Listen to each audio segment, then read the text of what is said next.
Okay, I have to test all my settings. Let's see here. If you want to hear the headset, I think this has to be on, but you should be fine for now. Okay, welcome to Housekeep-a-thon.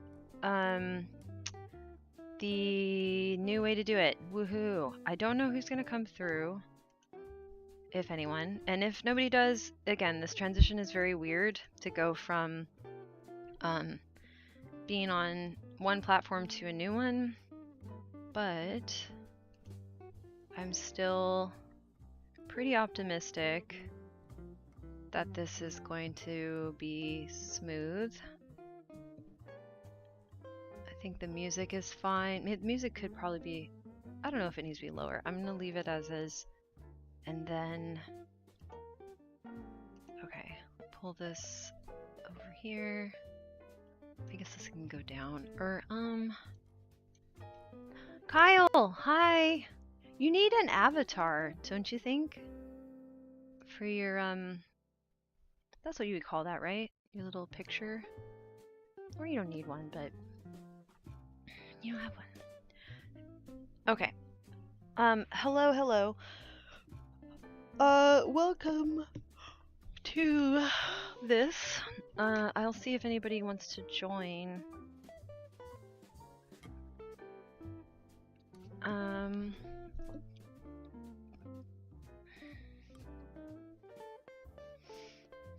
Okay.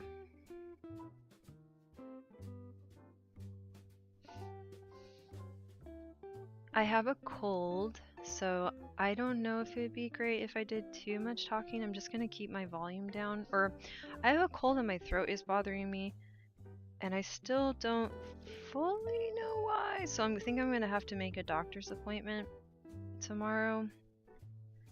And by I think I have to, I mean I really should make a doctor's appointment. I'm gonna have to make sure I write that down.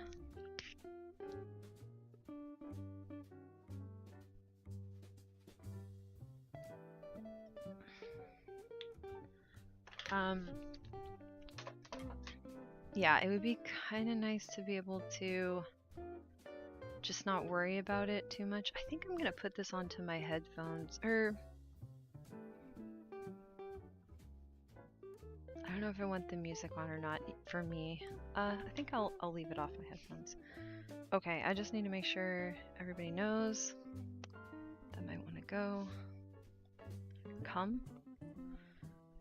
But yeah, my voice is kind of like, oof.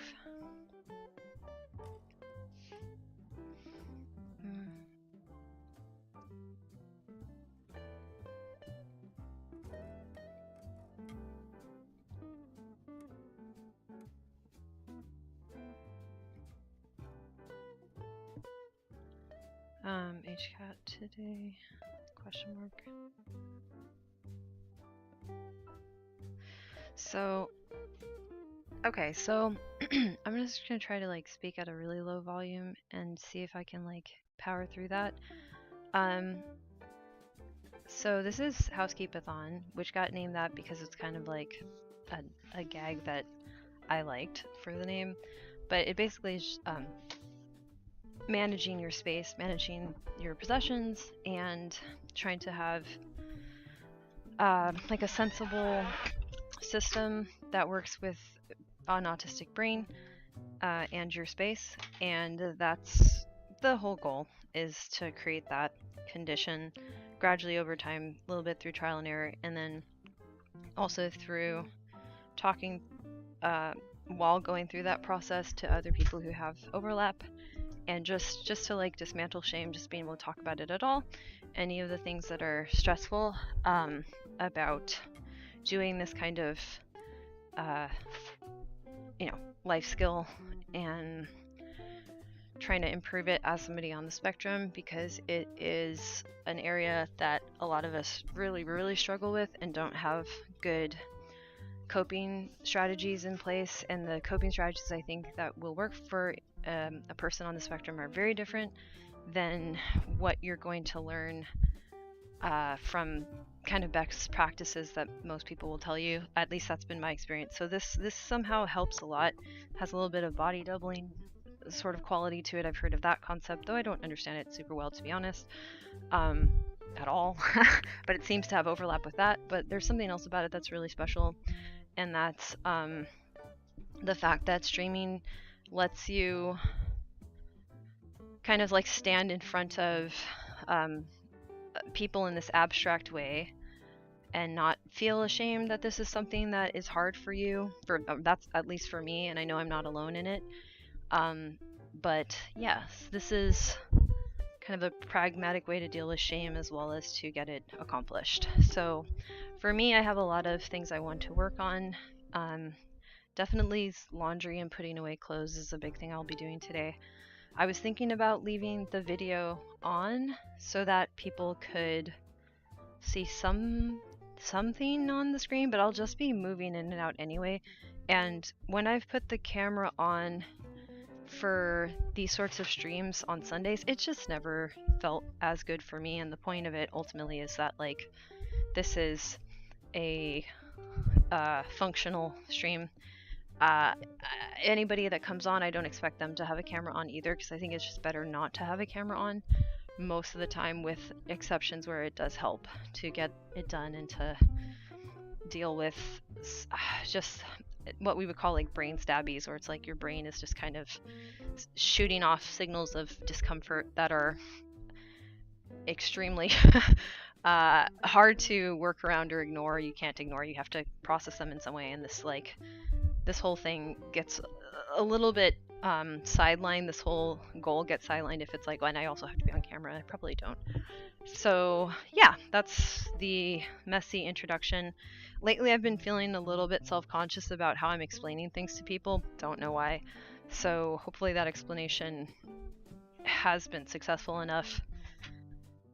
I've noticed, yeah, just some concerns that I'm not being clear enough has been coming up in the past couple months. Some concerns about that and the insecurity around that, as I want to be super intentional in how I am explaining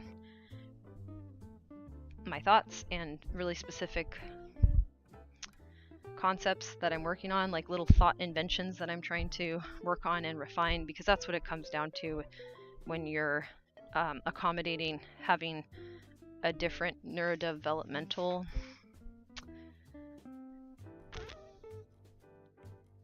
I don't know, I'm looking for the right words. Like your brain's development is different.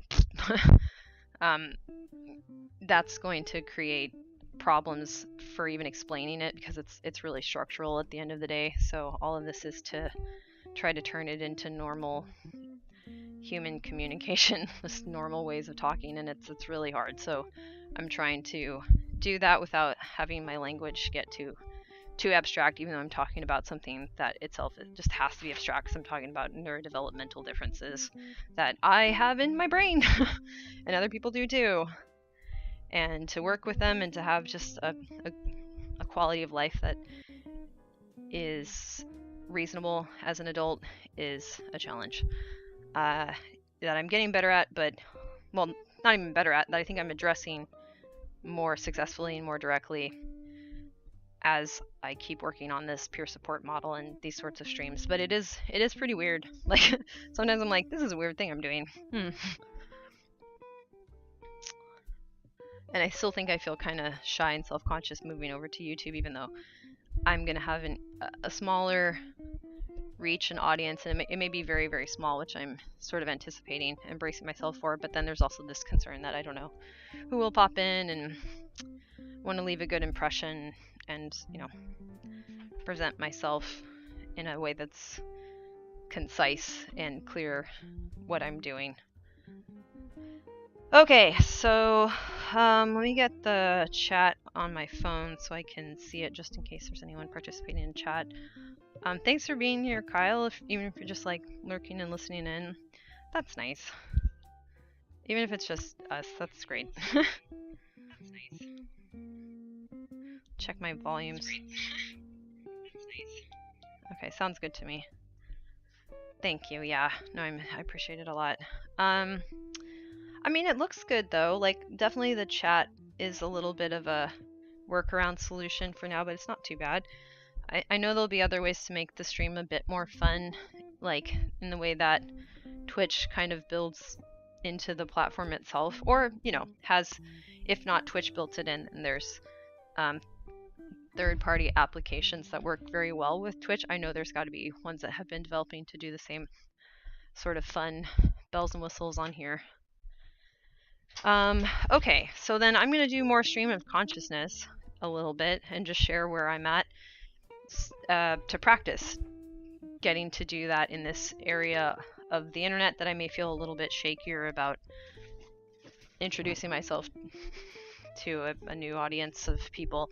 Oh, I was talking about what it means to be a performer to one of our neighborhood buds in the Discord, and I do think of myself very explicitly as a performer because I've been trained as a performer, and that training has informed what my intention is in streaming, where it's like, okay, I want to make sure that if someone's coming here, they know what I'm offering, that I'm doing it in a way that it works for other people and they can incorporate that into their lives so they leave the space better than when they showed up, not because I'm fixing their problems, but because I'm giving them the same environment to work on problems that has been working for me, and also doing it in a way that, like, there's no other stressors being introduced that are unnecessary. I'm basically not dumping my junk out. Like, if you're a performer, you can bring your life experiences into the performance to inform the gift and make it more real for the audience that you are creating out of your performance. Like, it's a gift for the audience. And if it's coming from a real place, then, you know, it's probably going to be more substantial and they'll be able to use it because it's going to connect more. It's not going to be contrived.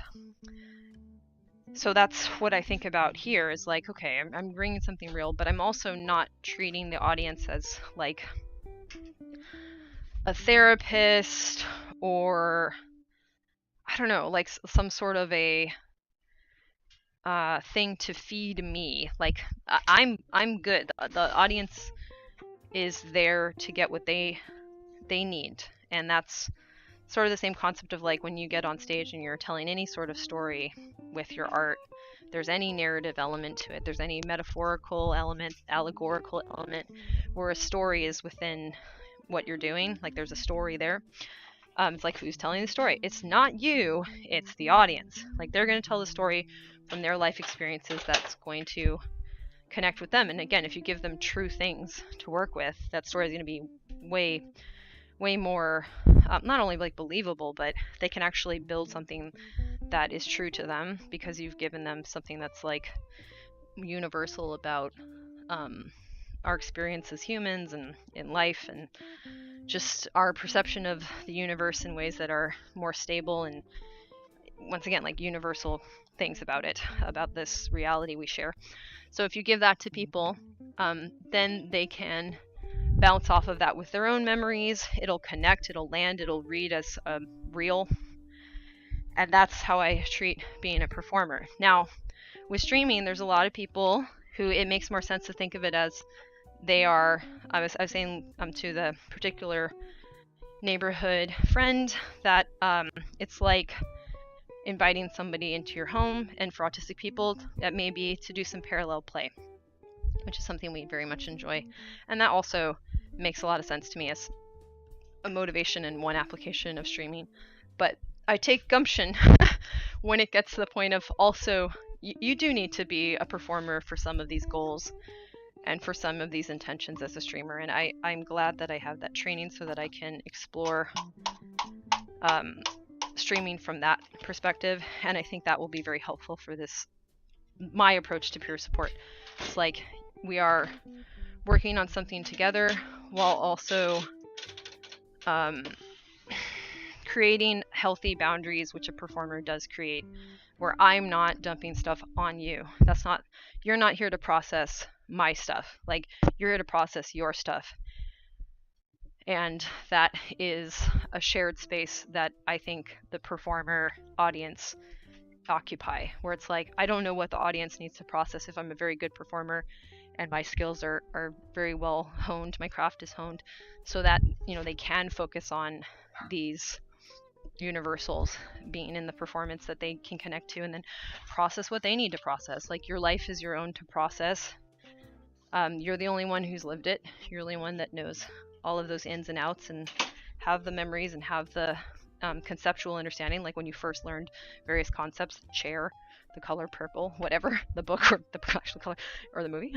So when you first were exposed to those concepts, that started to build this mental map of meaning. And then as you mature, you can keep revisiting that meaning. And performance creates another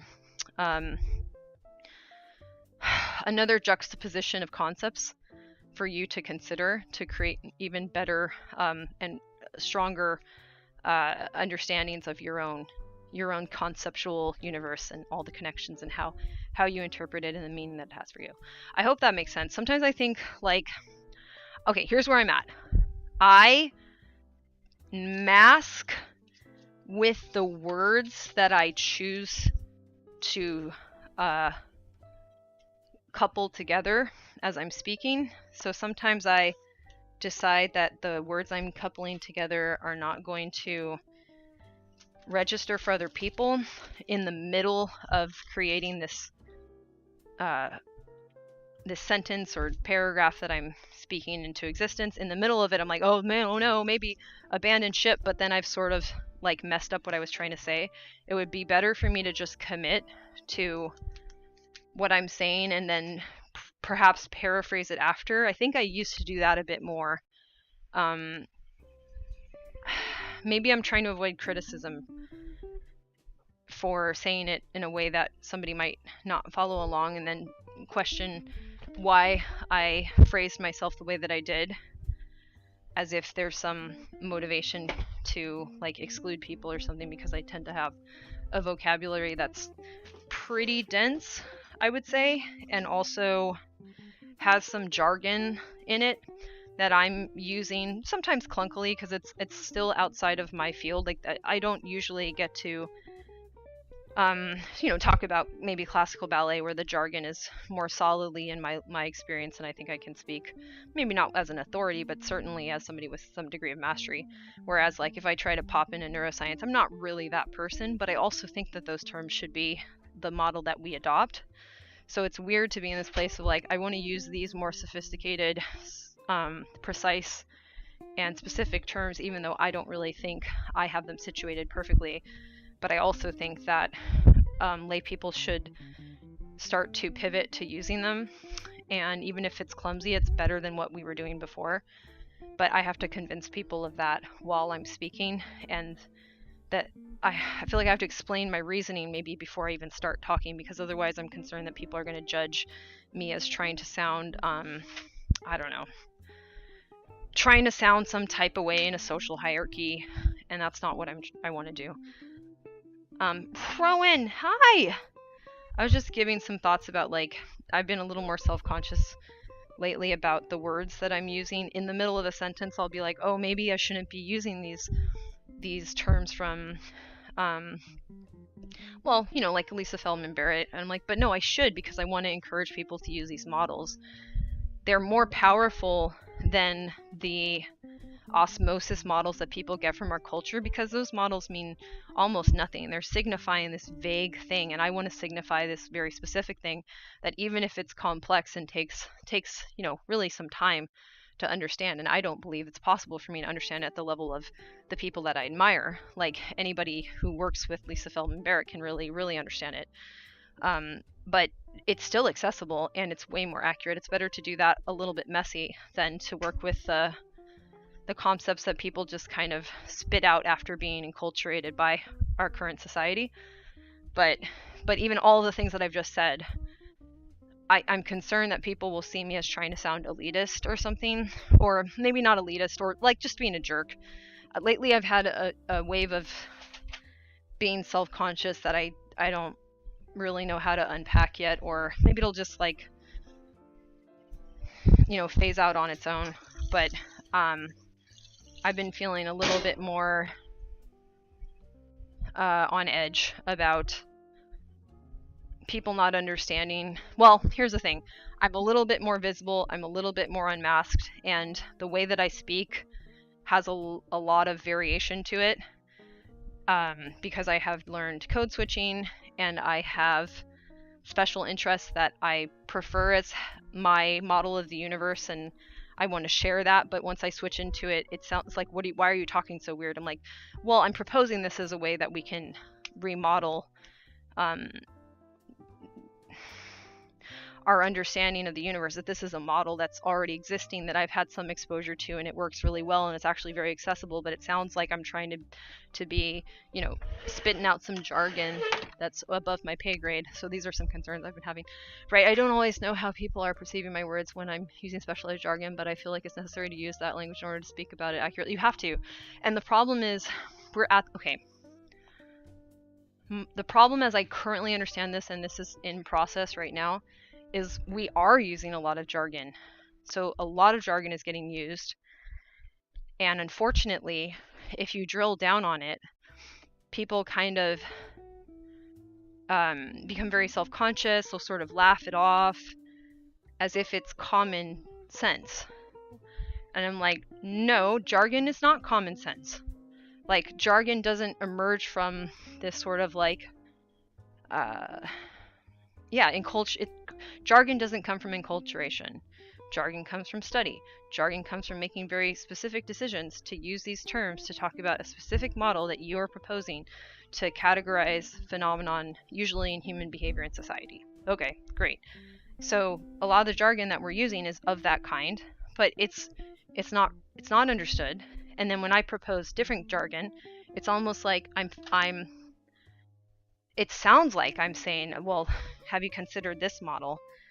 And I hate to say this, but I am dubious that some of these models are well thought out, that people are using, not because the originator of the model did a poor job, but the people that are disseminating it online are not really acolytes of it. They're not, I don't know, maybe not true believers is the right thing. It depends on how ideological it is. But it's like the people saying it, it's like, I don't buy that you really read or believe or care. I buy that socially this is cool, and then I'm going to do something uncool. But if this wasn't about being cool, this should be no issue at all. Like, we should just be able to compare models. But it's not about that. So it creates a lot for me to, get frustrated by. Okay, not better. Okay, just, no, that's fine. Yeah, in fact, when using common sense to interpret specialized jargon, the interpretation will always lead to misconceptions. Absolutely, because it's just like you're guessing with the wrong clues. Specific jargon, the people that came up with it a lot of times are also several decades removed from you. So even why they would pick the words that they did isn't intuitive at all, because they picked those out of a totally different context, and sometimes they were very eccentric, and the words that they picked really just are their own thinking, or they're even related to, in the case of like Butler, that's a good example, the jargon they pick is relationship to another field with its own jargon. It's extremely obscure, and if you try to guess at it with sort of this common vernacular, and then, you know, make the leap from something that sounds like the same concept over to it, you're in no man's land very quickly. And it's just wrong. The interpretation is just wrong. A good example for something I've been reading is Bertrand Russell's use of the word disinterested in regards to scientific and creative endeavors. Go on.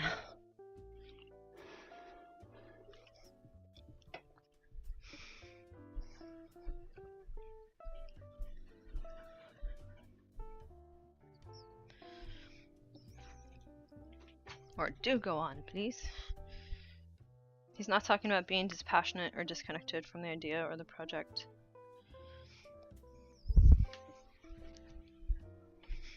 Right, which would be your common usage of that word. Or, yeah, what people would guess.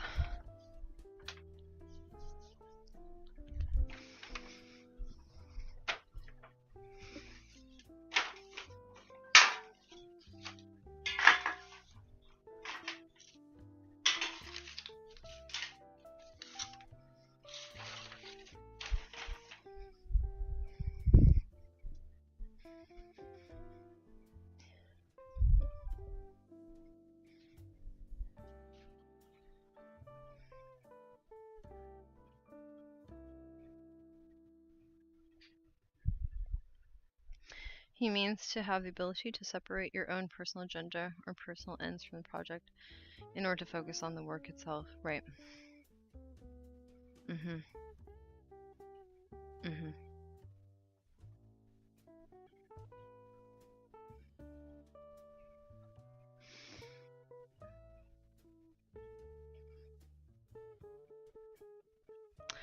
Right, and yeah, I wanted to catch that comment that you made earlier. There's almost no jargon that can be interpreted from a common sense approach and be correct. I have tried a lot to be like, I know that word, or I know the root word or prefix, and I'm always wrong. Right, because each of these fields have a very long history, and that's what they are referencing. So their referent of how they're getting to this as the word that they choose is from that history. And some of them are eccentrics within their own field, so they're even more of a wild card. And again, you'll have other ones that are borrowing from another field, which has its own history, which is why they've arrived at these terms. And it's separate than, you know, the history that other people have with these terms, and certainly the history that people, you know, have as somebody not in a field. Like you just don't understand that they've invented their own language and context over decades, potentially centuries.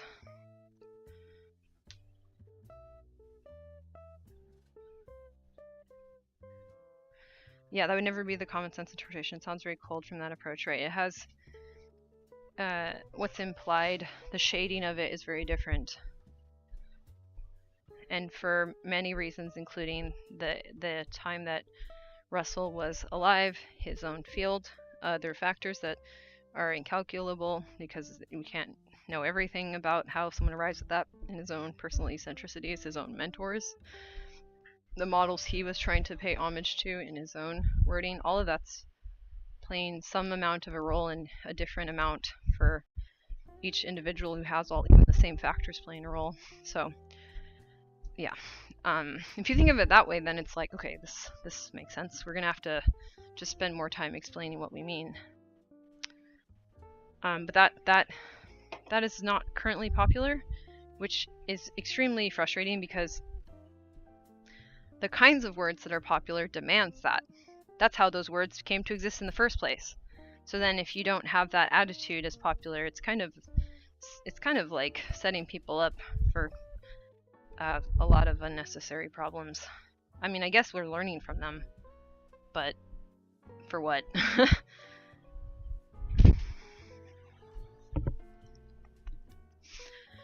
Okay, I'm sick, but I don't have COVID somehow. I don't know how I'm just getting other regular colds. Or at least I'm not testing for it. I've tested multiple days, and I think I would have.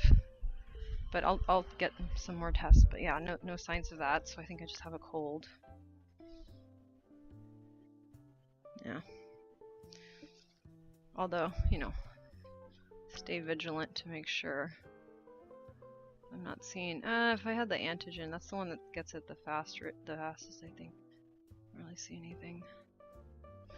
Oh well.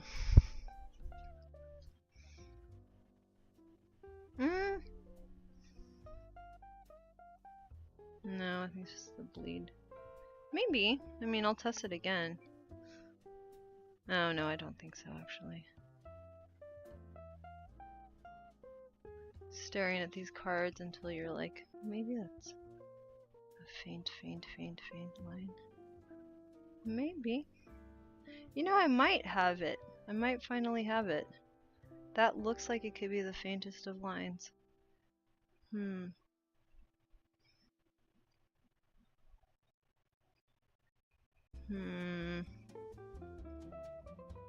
That could be. You know what? I think I finally got COVID. I'm really staring at this thing.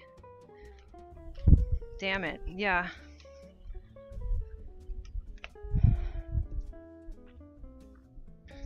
At this point, I'm like, it's just gone on for so long, and screw it, you know. I think we might have gotten there. I think I'm finally there. Ah, sigh. I'm looking at some older ones from that test to see if there's any similar. I mean, I'm really fighting to. I think I'm gonna. Concerned a little bit about it in general because you never know. But that could be. Or I'm fantasizing that might be. I don't know. Out here with like ready to get a microscope. Maybe I'm it's possible. I don't know.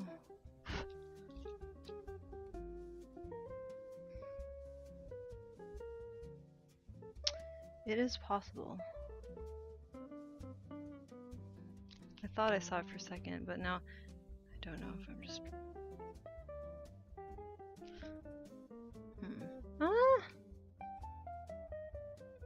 I might have it. Might have finally gotten it. Oh well.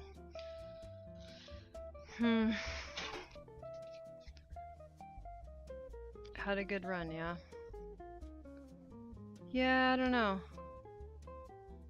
That looks like it could be the faintest of the faintest of the faintest. In which case, I can't go to skill check if that's what's going on. I'm gonna have to test again later today.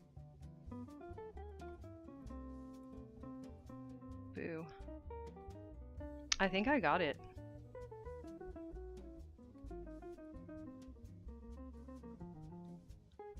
Bummer.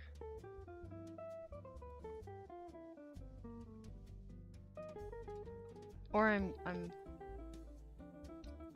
don't know. I'll be back in chat in a second. I just like I don't know, that kind of looks like it could be.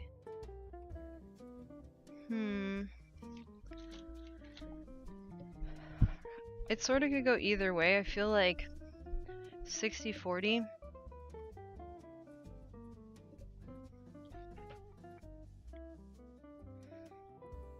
Never managed to get a positive test. Yeah, definitely mask time. I mean, if it happens, like, at this point, like, I don't know.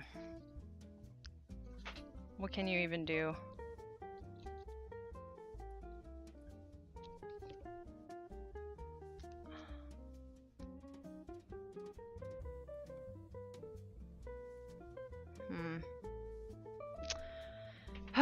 Sigh.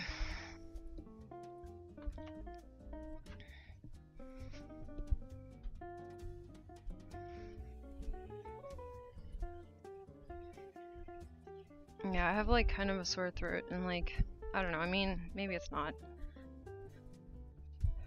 Now I'm a little worried because I'm like long COVID, blah blah blah.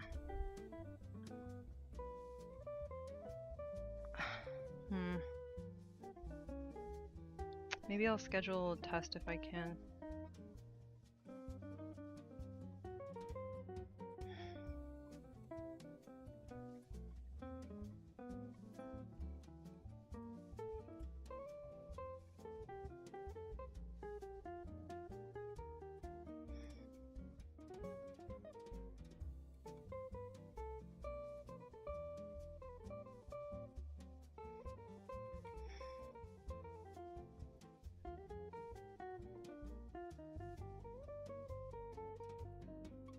I'll schedule a test.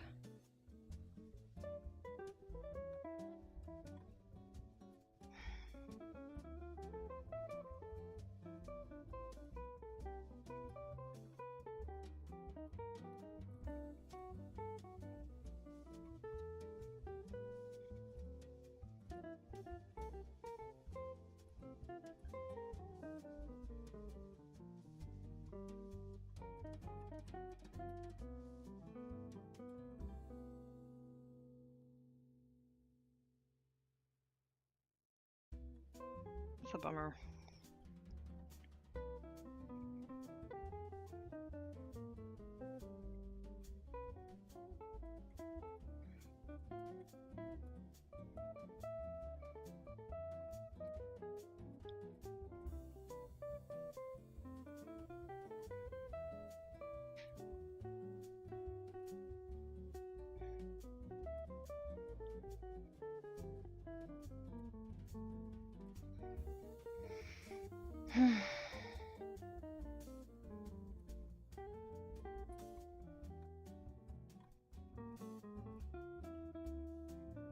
It's a bummer.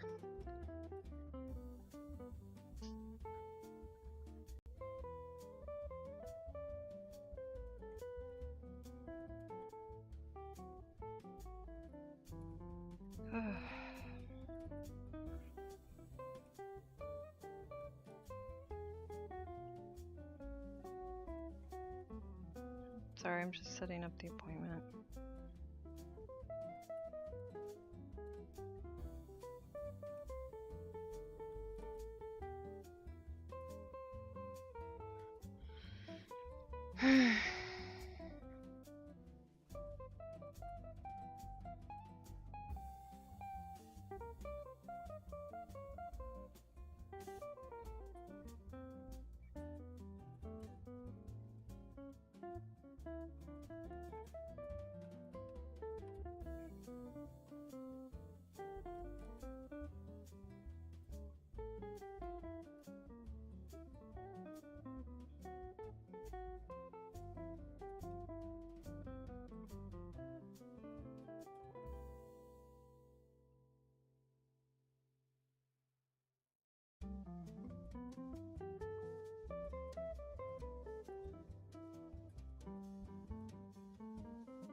I really just have fatigue and a sore throat.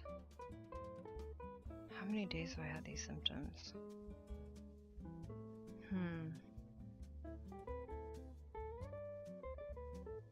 Say 2 days.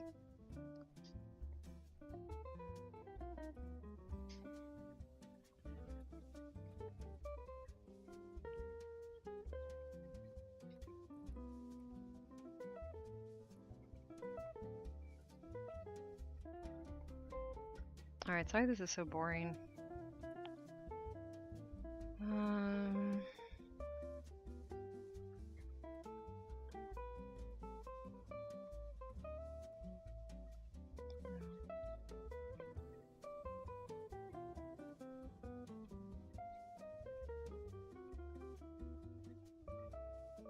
I think I'm the visor. Ooh. If I don't have it, I think I should try to get a booster.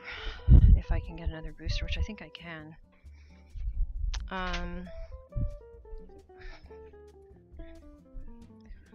I definitely want to get some things done for Housekeep-a-thon, but just keep it kind of mellow. I think that I'm still just sort of getting used to like, okay, I'm over here now. This is where I am for all of my HKAT stuff, and this is where I am for all of my stuff and stuff.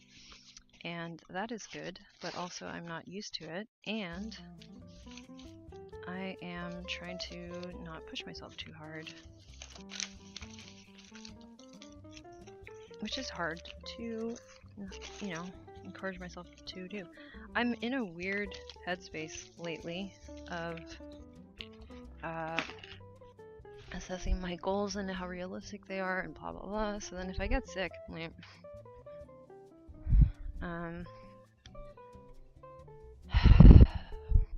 dang, this is gonna be a little bit of a bummer if I am.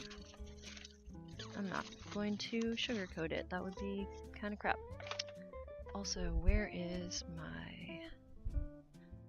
that? I'm looking for the... Well, I guess there's another way for me to look this up.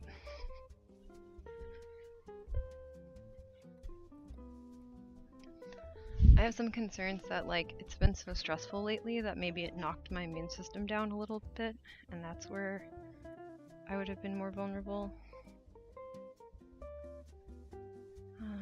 Okay.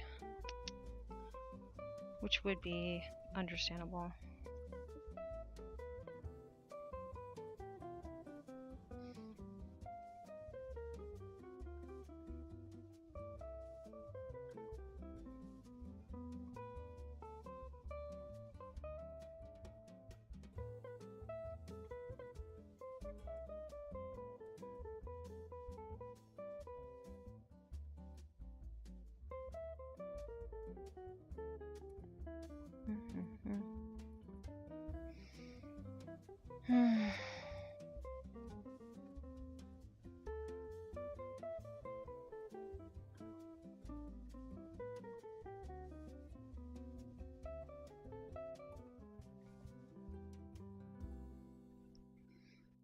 Okay.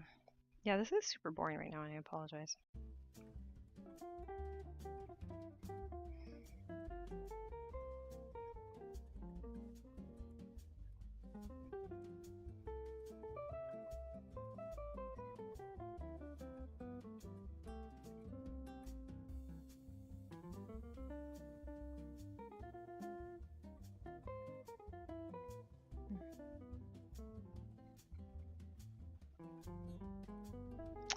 I'm doing their, like, stuff that you have to do for, like, medical history and stuff. No.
Okay, what the heck, dude?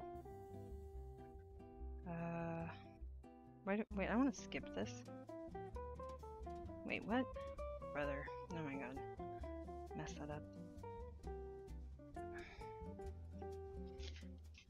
Hey, Kyle. Making an appointment just to make sure that I don't have the Rona. Because I'm not feeling the best. It's hard to tell right now.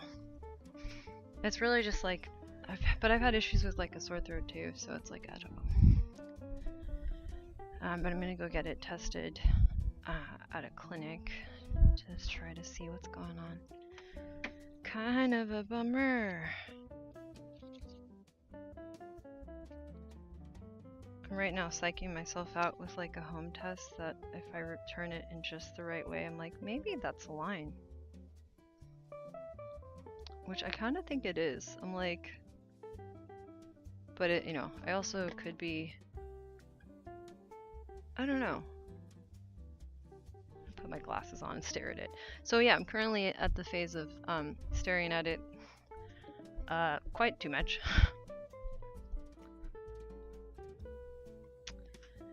But, you know.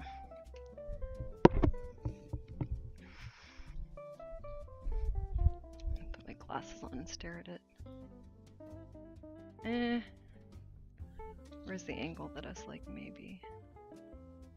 Maybe. I think that's a shadow. Maybe. It really could be. This is it. Dang it. Poop, poop, poop. Oh well. Sigh. And then it's gonna be a whole thing of like trying to make sure I don't pass it on to my parents, which also, I don't know. They've had lots of boosters and they're probably fine. Still would rather not. I'll wear a mask.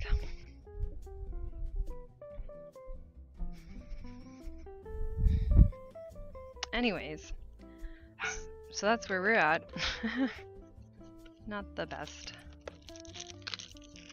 Could be better.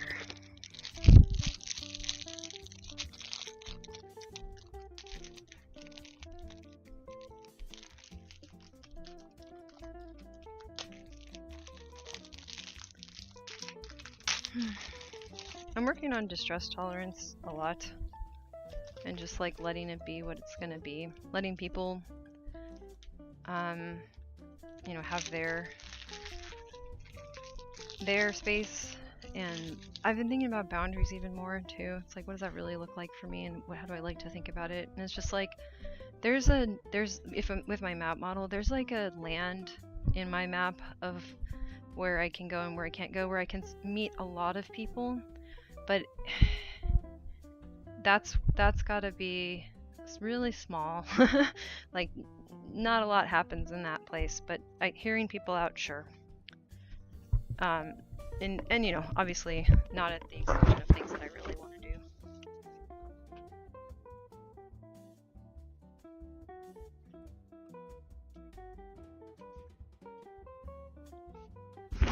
Okay, let's try doing this with a mask on. How bad does that sound? Is it okay? Just because I want to be respectful of, like, yeah, trying to make sure I don't do too much breathing around with anything that might be a contagious thingy.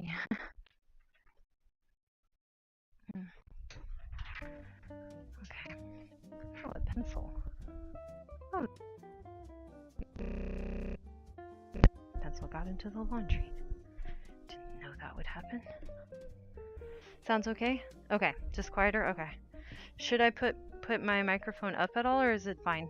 I can also like try to move it a little closer. Hold on, this has a little bit of bend. Is that going to be better?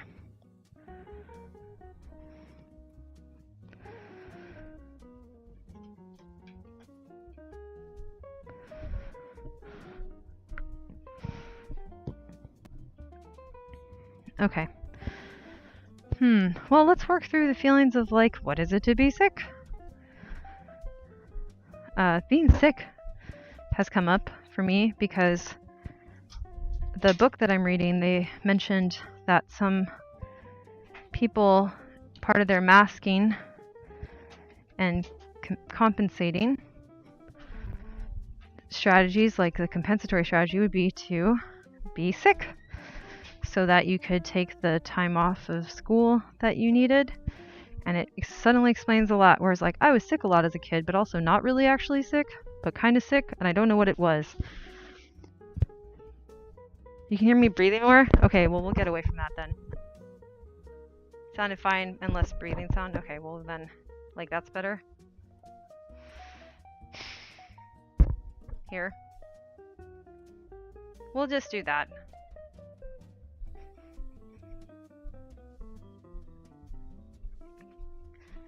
This microphone doesn't really, like, work well with breathing, and I think there's microphones that do.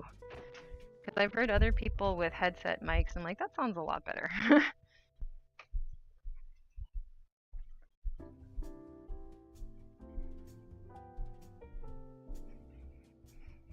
Okay, I'll just do that.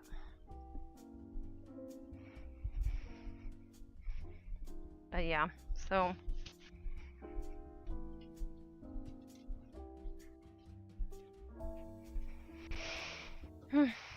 it's been just like kind of processing. Like, I think I'm starting to like have more shutdown and burnout-y type things right now, and I don't want to. So it's like, oh, well, on some level, I'm like, ooh, if I'm sick, people won't make me do things, and it's a socially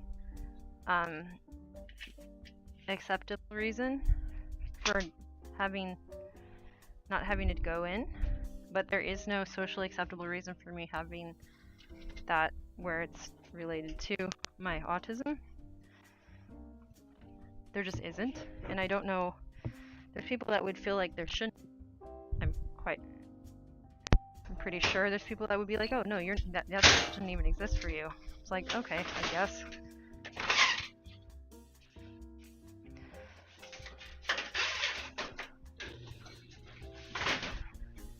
I find that part very confusing because it's definitely a part of my life that I know very well and have dealt with, but I don't think I could ask people to, like, they would interpret it as like a mental health day. I'm like, no.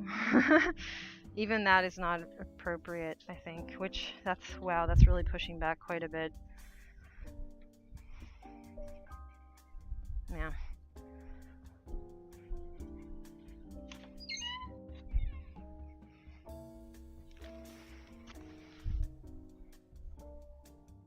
Doesn't feel good to have to like potentially have a conflict with somebody when you already don't feel good, and that's the problem. Like the problem is like you're not able to navigate people very well, and you're starting to like I start to get very concerned about that, about when I can't do the right set of social behaviors because I can't keep up that effort. And I don't know if everyone believes that's true. Like, I'm scared that people would be incredulous even while trying to do something about it. Besides just like white knuckle it and pretend it's not happening, because it doesn't make sense to other people, or they might relate it to something that they feel that they can go not white knuckle through, and it's like, why, if I can do it, why can't you, sort of a thing. And I'm like, I don't think it's the same thing as why you can do it. I think I'm actually disabled relative to you in this area, and that's why you can do it and I can't.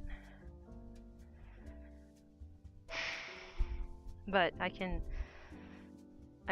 drag my body around if that's what you want. Like, if you want me to just like show up in the room and underperform like embarrassingly, okay. I can do that, I guess. If you want to keep noticing that there seems to be something wrong with me, then get uncomfortable because of that. Like, I don't know. It's just hard. It's just hard. I think people notice when I'm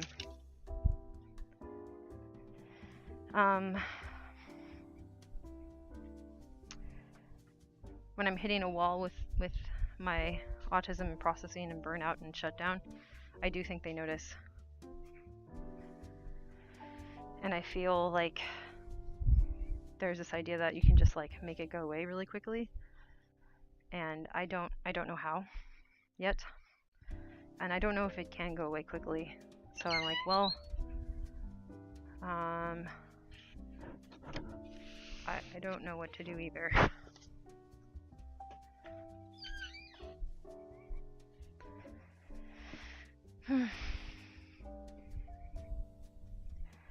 This gets into the issue of like thinking about this as a disability, where it's like it's probably appropriate to think of me as having a kind of disability, but it's not noticeable, perhaps, most of the time.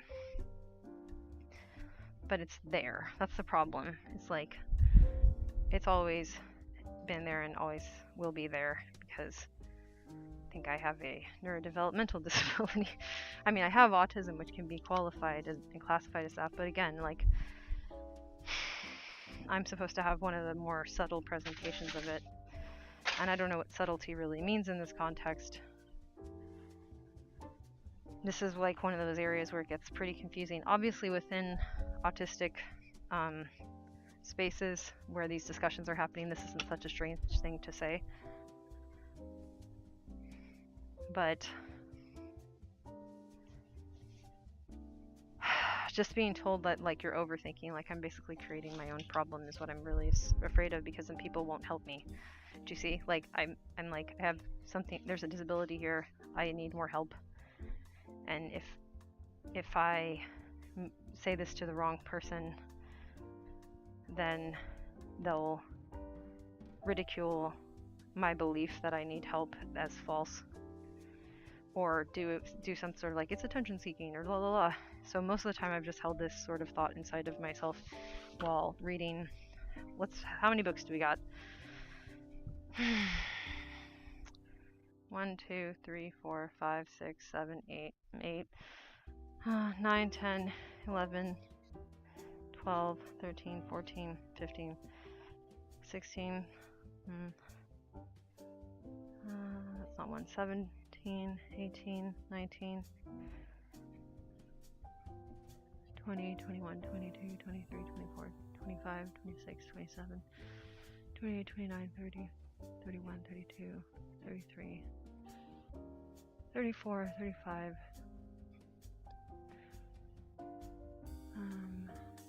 let's see here,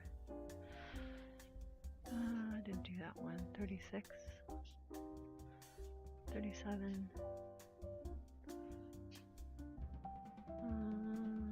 some of these I actually didn't read that much, so I won't count them. Is that about it for now?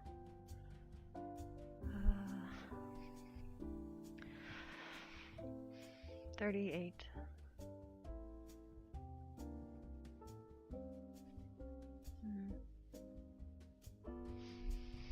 38 books.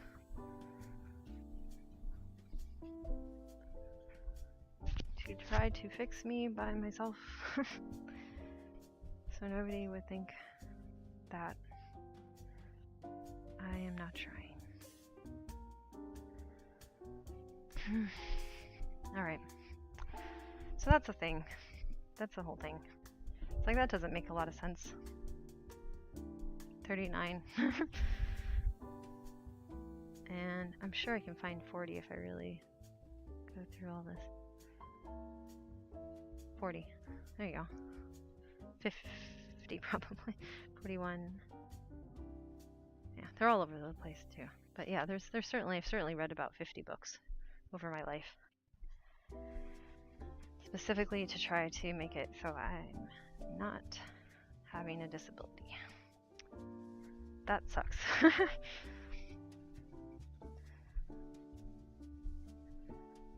Because if I don't have a disability because of trying to fix it, then I won't need to ask for help, you see? And it'll be fixed without having to ask for help. And if I ask for help, people might not believe that I need help, and then they will make sure that I am ridiculed and don't get help. That it gets laughed at that I might need help. And that's where I'm at. That's where I'm currently at with thinking about that.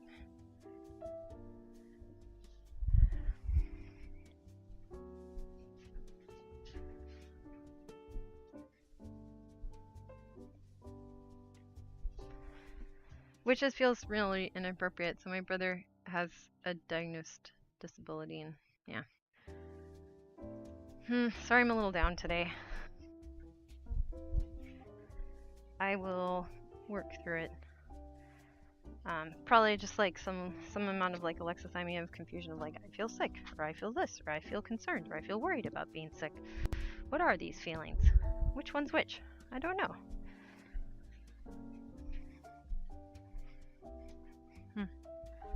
I'm putting away clothes though, and once again, like trying to get used to being here instead of on Twitch. Twitch made me like really afraid. I don't know. I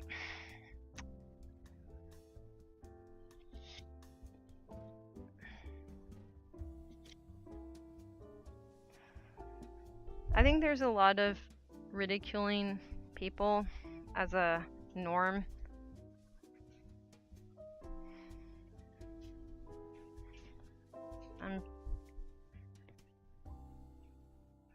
Hey! Hi Nabil, thanks for coming by. It's nice to see you. Glad you came by. How was your I saw that the fundraiser, the charity stream was very successful. Congratulations. And how was your birthday?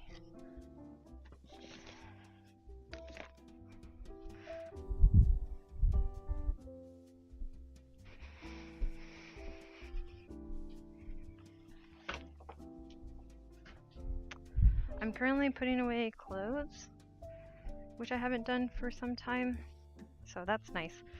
And I'm just sort of discussing like the thoughts I've been having around like having a kind of disability and it not being identified, and just how that's impacted the way that I try to protect myself.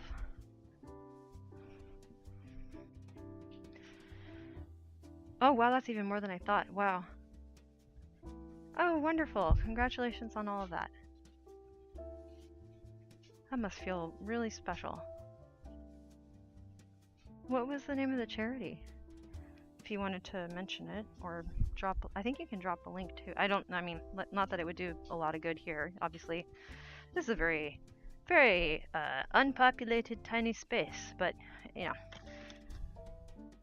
I'd love to make sure I get the name of the charity.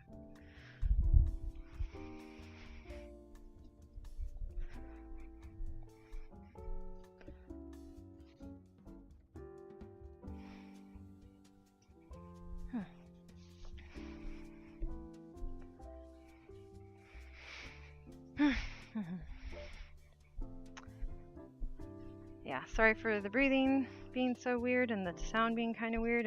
I'm wearing a mask, maybe sick, going to go get a test after stream, and just making sure that if I do have it, or any illness really that I might have, I'm not passing it on.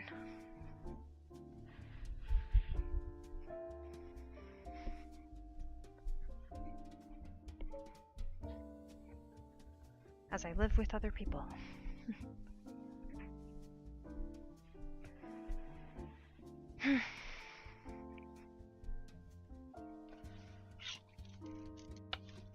Thankfully, I'm having less anxiety because I actually have a lot of coat hangers that are available to put clothes on. So even though I haven't, whoopsie, put away stuff enough, there's somewhere for it to go.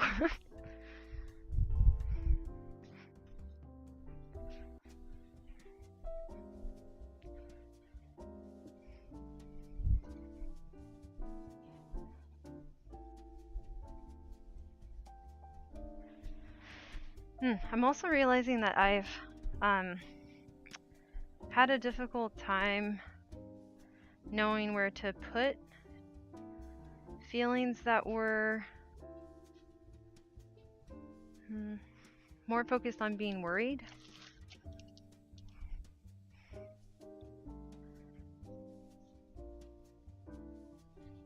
Sometimes I think I get more worried because I sense that it's harder for me to get help. So it feels like things get drawn out in ways that I don't like. I'd rather address things and move on because I already experience quite a bit of anxiety, uncertainty, and I don't, if there is something that comes up, I want to deal with it efficiently and then continue on with the other problems that I have to work on. Oh, cool, you changed your name. I like it. I like it. Yeah, so sometimes, like with health stuff in particular, I've made a lot of progress, but a lot of it was kind of on my own, which is really weird. Even as I was trying to work it out with doctors, I end up with breakthroughs because of just getting lucky with the things I was trying because I was desperate. That's not great. But that happened. So now I have like an improvement in my health that's substantial, and I feel like I can address some other things and say, like, I don't know if y'all are very good at like listening to me. And what I want to explain to people is like, can you be a little more thorough when it comes to recommendations that I can try out, because I will try them out, but please give me a lot of information to try, because I'll try to fix this on my own. I'll be really diligent about that because I can't handle any more problems, and the problems that I have with just navigating as an autistic person. I would like to get these out of the way. Oh no, Rowan. I miss the chat commands right now, but that's okay.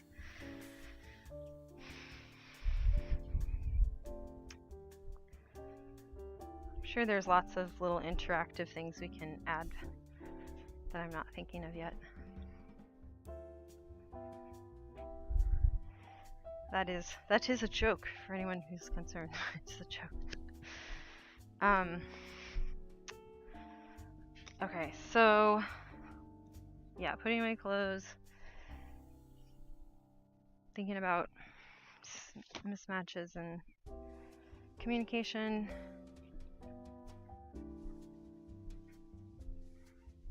And just the stress of like, okay, this needs to get figured out because I have to go back to my regular scheduled.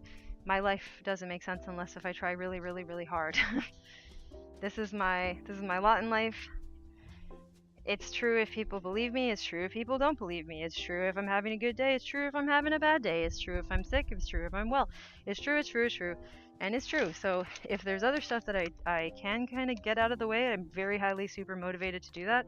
Because the thing I can't ever really clear off my table is I'm autistic. I have some disabilities here. I can't, that was never going away. So I need to, anything that can go away, do that. Otherwise it's like, okay, this is gonna be too much. I'm not gonna be able to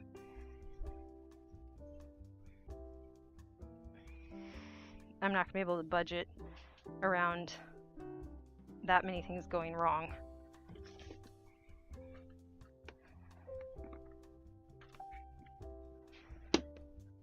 And I don't want other people to have to do that either. So sometimes I get a little bit upset when it feels like people are adding stuff that doesn't need to be there. I'm like, why would you create problems? Why would you do this?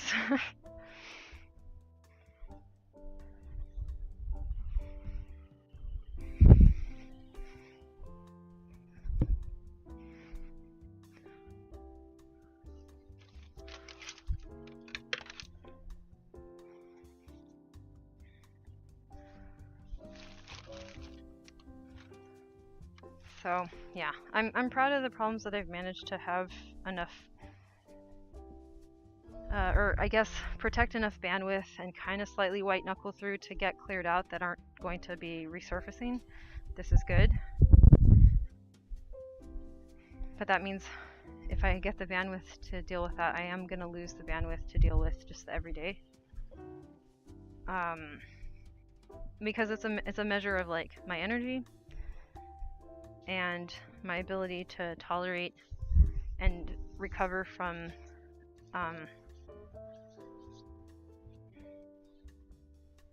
negative states of various kinds. And then just time itself, right? Like you're just gonna run out of time at a certain point. I used to always have this like reoccurring wish when I was a kid that I could freeze time, and you know, I wouldn't age and nobody would age during this time, and I could just catch up to everybody else or catch up to where I should be, because I can feel myself losing ground. I can see it. And it's just like a lifetime of that, just losing ground. And that sounds like an exaggeration. That sounds like a perspective problem to other people, but I'm like, no, I'm disabled. Like, I really am losing ground. But I'm losing ground in ways that are a little bit on the abstract side, so it's a little bit hard for people to see what I'm talking about.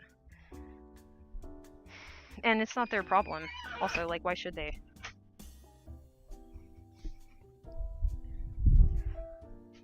But that's made it confusing for me, where it's like, okay, people are treating me like I can't be struggling right now. Okay, that information is very different than the information coming in from my observations of my own life. That's a problem.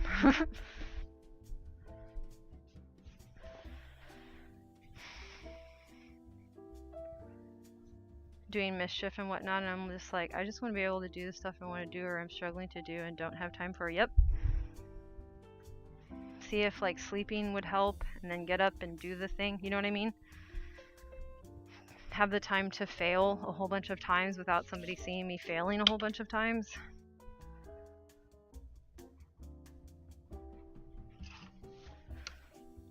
Without worrying about how I'm supposed to be working on something else right now that I'm also not sure how I'm ever going to succeed at.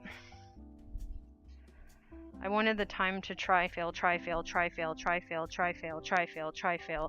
and then look like I did it like everyone else.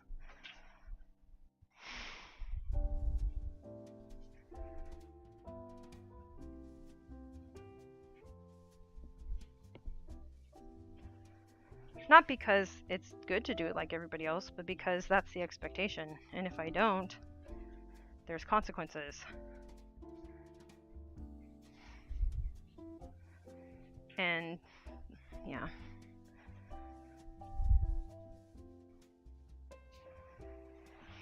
Not succeeding at it is a big problem.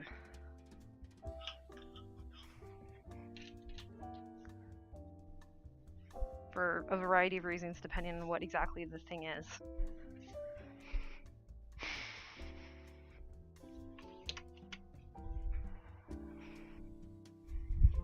And I'm supposed to be motivated by the long-term consequences, right?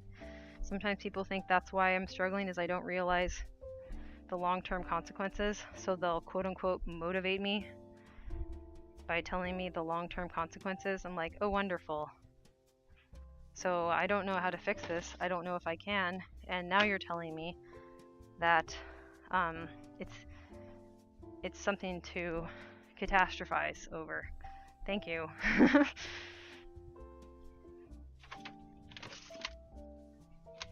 That is how people try to motivate you. I do not know why, but they do. A lot.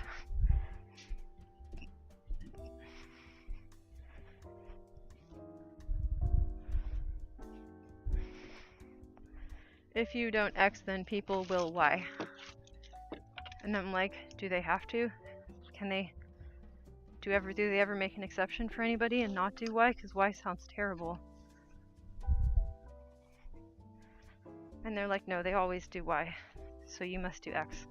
You clearly are not motivated enough to do X. You must not have thought about the people doing Y enough.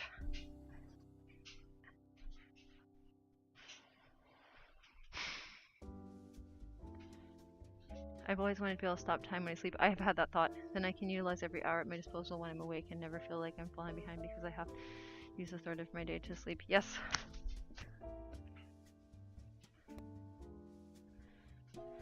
Yep. I have had that thought multiple times in many ways over my life. I will have that thought again.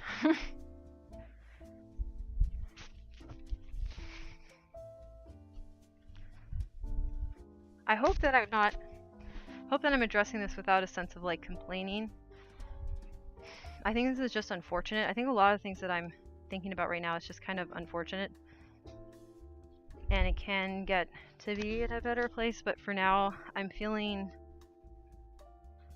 a little sad about it. Because, you know, I'm also sick with something. And that's that's stressful during COVID times, regardless of what exactly is going on. And just being sick is going to make you tired and weird. So I'm currently a little bit tired and weird. Anyway, so that's not so odd usual. Really, Jane? Unusual.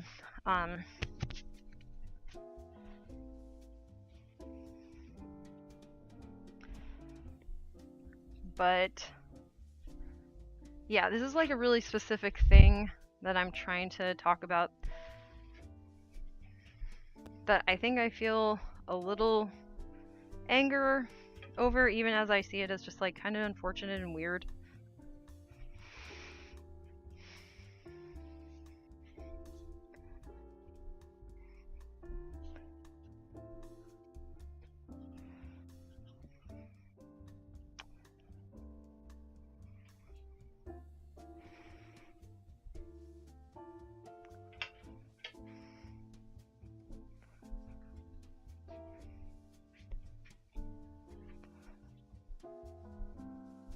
But yeah, if the idea behind this thing that I'm like understanding now is like, oh yeah, okay, that's a disability.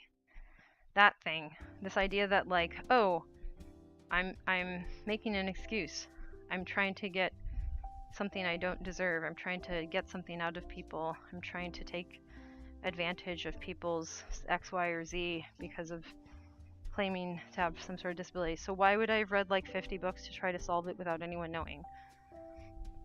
Especially when the reason I'm doing that is I believe that if I don't fix it, there is no excuse.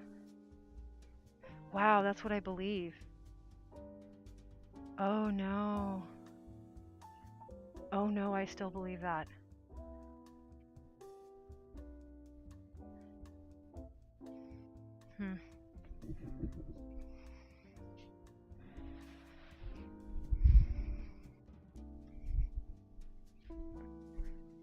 Well, that's not great.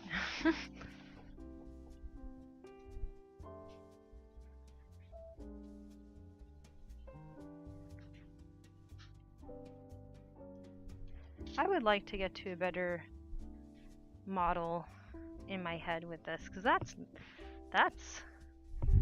goes way back. Like, I was like, oh, I still believe that. I've always believed that. How long have I believed that? Even without the exact wording, context, knowing about autism, being able to get put into that model and being like, oh yeah, okay, that makes a lot of sense. I still spend a lot of time thinking that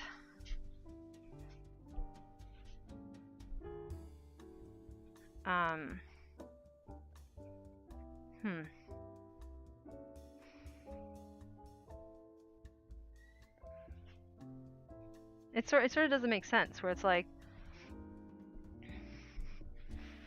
I need help. I will become the person that can help myself. That's the whole logic. Is like, okay, I need help, and if I accept that this is really what it is, I need help because I have a disability, then I'm like, I must find a way to become the kind of person with that disability that I had to find the way to be the kind of person with that disability that, despite that disability, can help the kind of person with that disability, which is also me. That's what I believe I need to do still.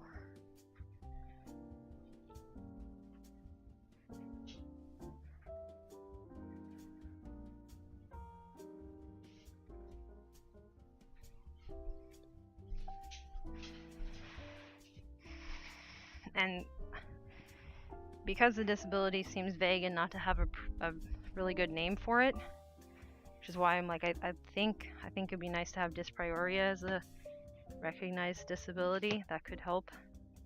I think that's what it is. Broadly speaking, it's like an unlabeled subsection of disability that I am a representative of. Okay, so if that's what's going on, potentially, that'd be great.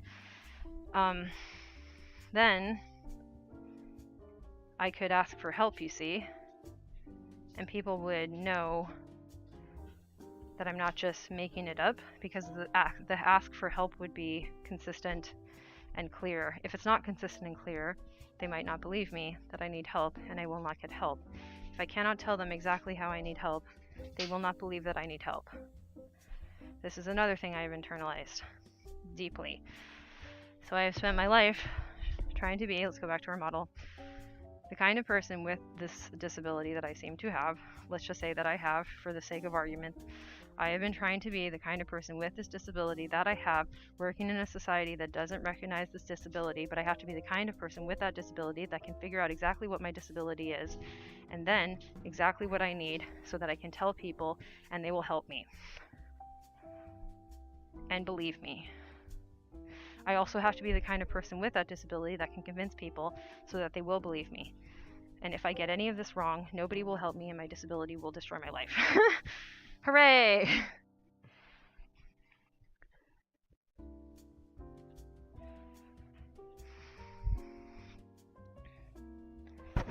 And also, I know that that would be painful for other people with my disability, because I understand that if this is a real disability, I'm not the only one with it, and there must be multiple people in this situation who I also need to help, or hopefully they also maybe are putting the same pressure on themselves, and we're all trying to work on this together, and we'll run into each other. Probably they are, to be honest. Probably some subsection of them, higher than you might expect, out of any other subsection of people, is doing the same thing I'm doing. And we'll find each other and be able to help each other. That would be the ideal, I think, I guess. But I think that's a fair description of what I've been doing. I think. And of course, there could be some other explanation for why I'm perceiving that as accurate. Because if I were the perfect person, if I were the person with this kind of disability that we're saying I have for argument's sake, that was the exact kind of person with that disability to be able to convince people that it is a disability, even when the world doesn't believe it is a disability, and then be able to figure it out, to know exactly what this disability needs for compensatory actions, and to be able to request them of people in a way that they won't be offended, and also knowing, well, at the same time, how improbable that is, so that people also know this about myself. I have to be that person with that disability who's able to do all of those things, so it's possible I can get help.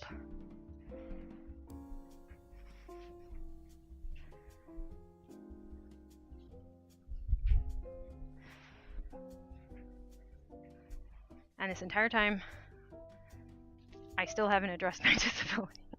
Not in the way that I would like to. But I don't know how to, because it doesn't seem to be a recognized disability if my argument is correct. And assuming that my argument isn't correct, then there's something else going on with me that is already a recognized thing that I still don't know for some reason, even though I've been looking.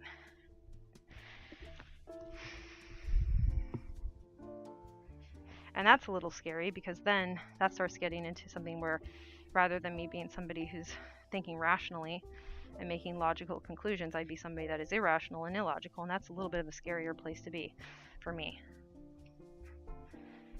But a person with this theoretical situation, who is the person that can go through it and navigate it with the disability and do all that stuff, would also be conscious of that and as open to that possibility as comfortably they can be, while acknowledging that it's uncomfortable, while being genuine and all these things, so that people, even if it's not that and it's something else, will still want to help. said somebody might help.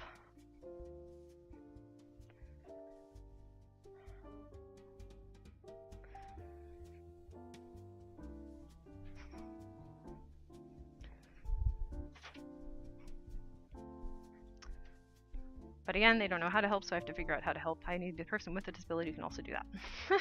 The end. I hope that made some sense. I think at some points I might have lost it. Alright, most of my clothes is... well, most. A lot of my clothes is put away. We've made tremendous progress on that, at least.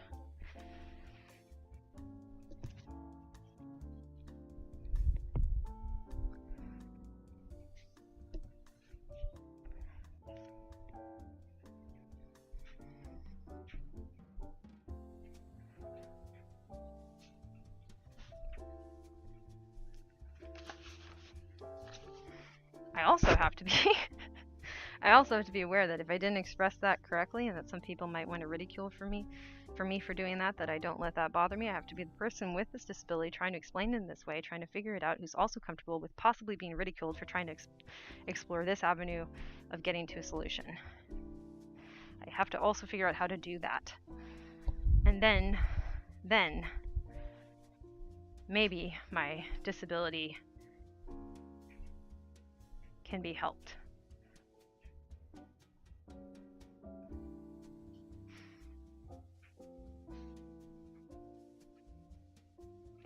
Because it looks super fun to be able. It looks amazing. It looks like magic. It looks incredible. The things you can do potentially are stunning to me, and necessary. And my compensations are not as good.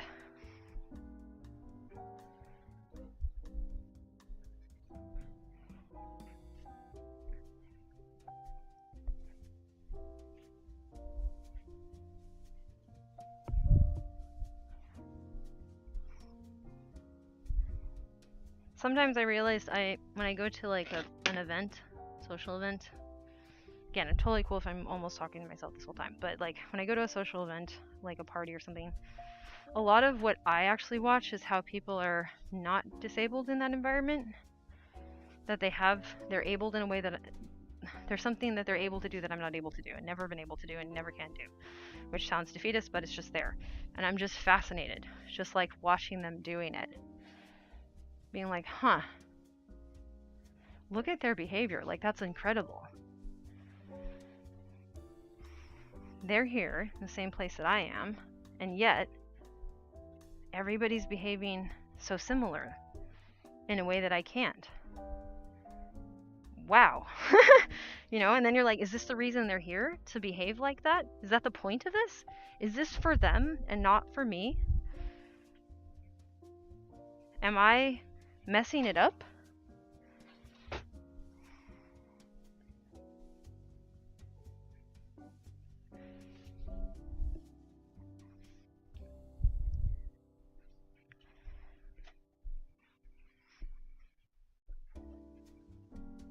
Oh, awesome. That would be great.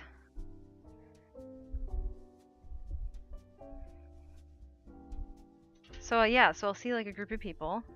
They're doing the thing that I'm clearly not able to do. And I've been watching that my whole life, realizing that this is something they want to do. It's fun stuff, you know what I mean? Like, this is something they enjoy. They're happy, they're smiling. They're happy. I can tell when people are happy. They're happy. So they're happy, they're smiling, they're doing the thing. I am not happy and smiling and doing the thing. So the thing must be why they're there. The thing that I'm disabled at is why they're there. And I'm like, well, if I can't do it, is it okay that I'm here? If I can never be happy like you, is it okay that I'm here?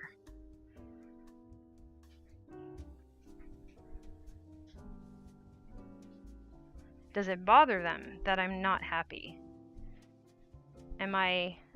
Sometimes it seems like it does bother some people. Obviously, you know, people aren't paying that much attention to you, but it can, and then I feel bad that I'm there.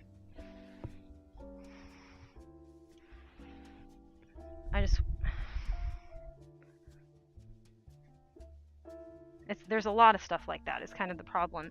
It's like, well, I guess I'll go somewhere else. I'm like, I don't know I don't know where to go where I'm not going to run into this over and over and over and over and over again, because I seem to have a disability that's not very common.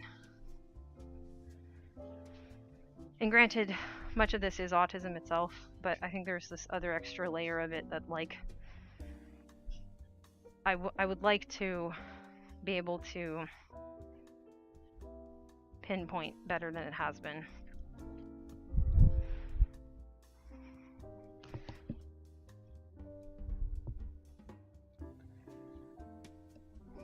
Because I really think it's a lot like my brother's dyscalculia, and that's why I'm saying, like, dyspraoria might be, you know, what I'm experiencing.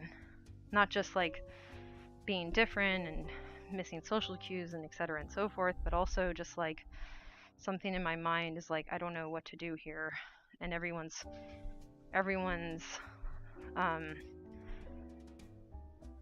understanding something I'm not understanding, and it's making them happy. And I think that's why they're here at all. And then if I don't understand it and I'm here, is this a problem?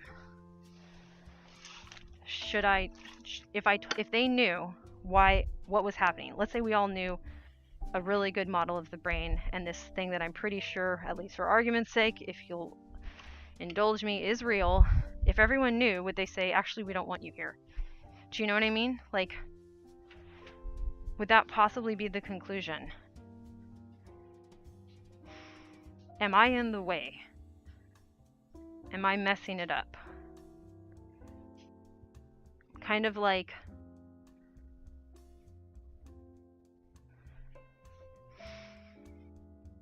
is there skill levels at it? Is there skill levels at it, right? So, like, let's say jogging, running, something like that. If I'm in a marathon, and it's not a very competitive marathon, it's probably fine for me to just walk the whole thing, or otherwise move through it, depending on what's going on, right? That's fine. But if you're at the Olympics, that's not fine. When am I at the Olympics? When are people very skilled at this thing? Is it a skill?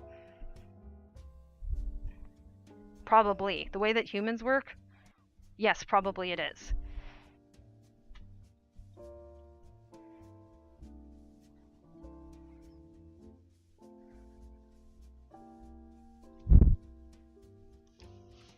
I think I have other skills that other people enjoy that also can be, you know, brought into a setting like that. I think kind of, sort of, maybe. I'm not even sure.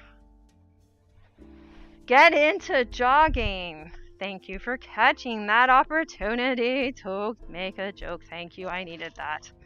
I just need to get into jogging. This is an in-joke. It's a very, like, the lore on this one is going back years. And it will extend forward. Forever. It will solve all your problems. I know. I resist getting into jogging for some inexplicable reason. Despite that truth. The only true universal is that you should consider getting into jogging.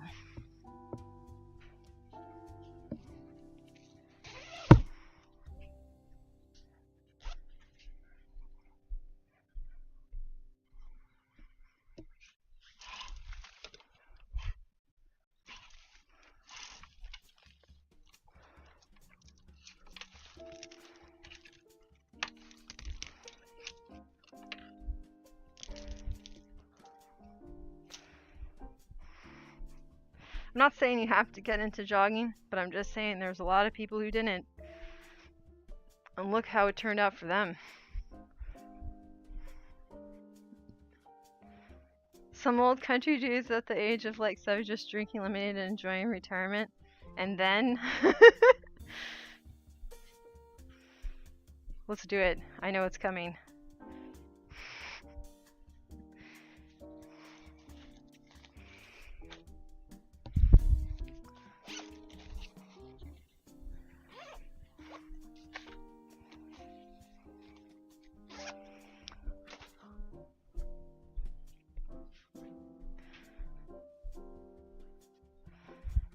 After yeah, one of us just says the other, you know what we should do?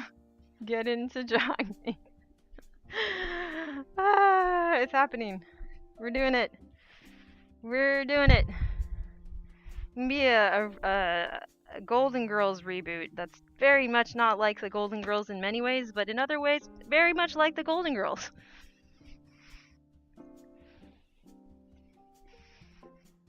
I think default I'm Sophia, possibly.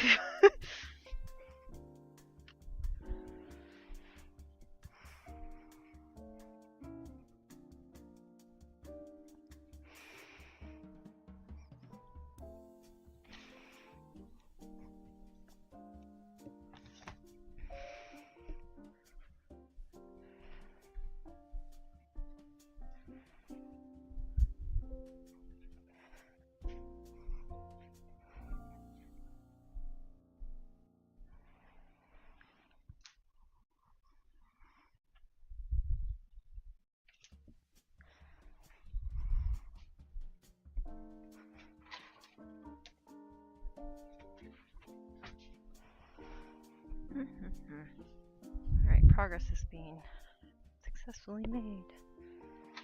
Good for me.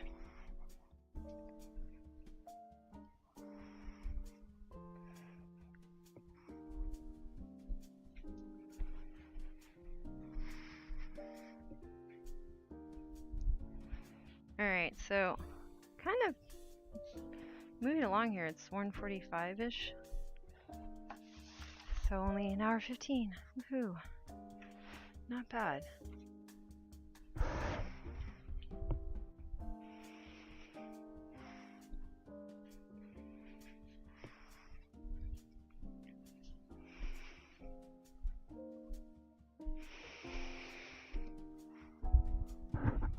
Okay. If anyone needs like a bio break, anyone. It's so funny, I'm used to talking to like 8 people, and I am not. But 2 people is fine. Again, this is practice and figuring out a new space. It's fine.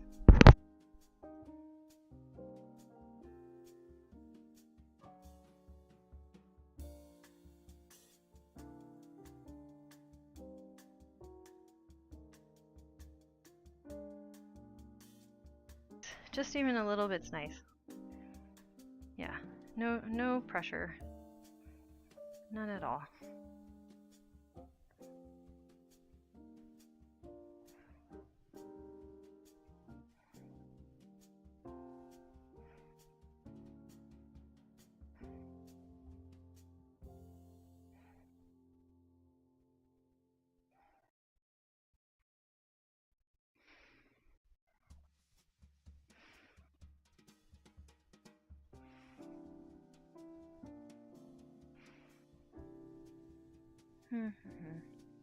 Okay.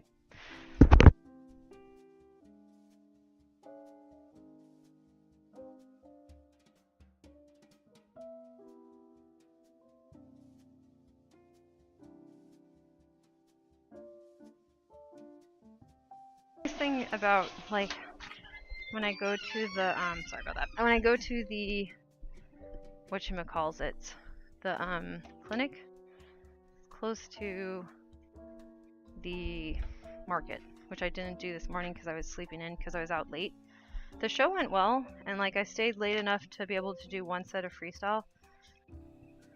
Just just a quick one. I was like, I really don't like there being a freestyle opportunity and not doing it. Because it's like, number one, it's a really good practice for me. Number two, if anybody does appreciate what I do and they also get to see my freestyling, I think it just gives them a more complete picture. So if they want to support me, like, then they'll know if they really want to.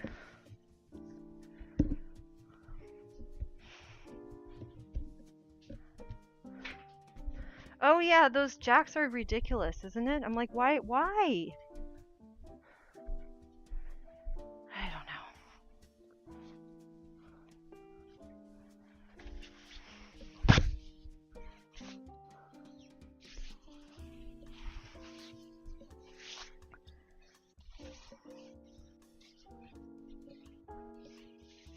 I'd say my space management is going really well, especially given I'm not feeling the best. Hi, Merwie. Good boy, huh? Yeah, you're a good boy. You're a very good boy.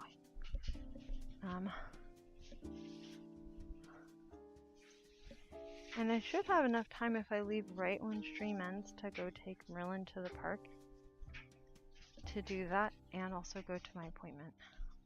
What I might do is leave a skosh early because like it doesn't matter that much right now. Not so big a deal. Also, I need a break from this mask.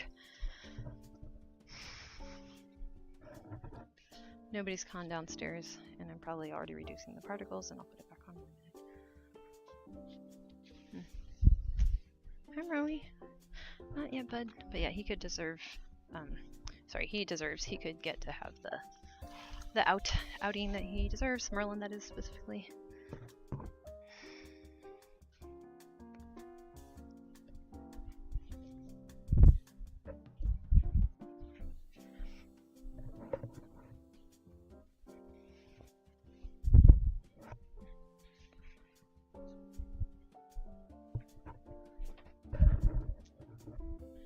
Tomorrow's a holiday though, so I have they call the long weekend thing.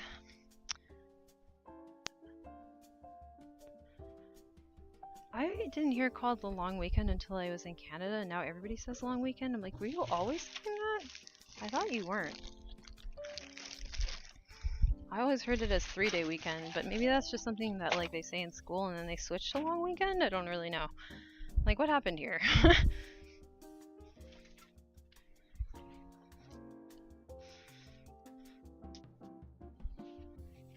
So Monday is a quote-unquote 3-day weekend thing. That's nice.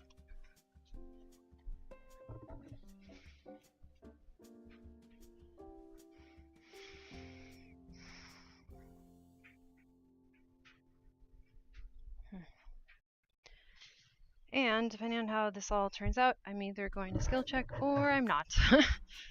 I don't know which one is happening. Which is a bummer because we were already short players this week. So I don't like that, but I can't, what can I do, you know? If that's what it is, that's what it is, and that's a bummer, but I will take that opportunity to, you know, just work on distress tolerance.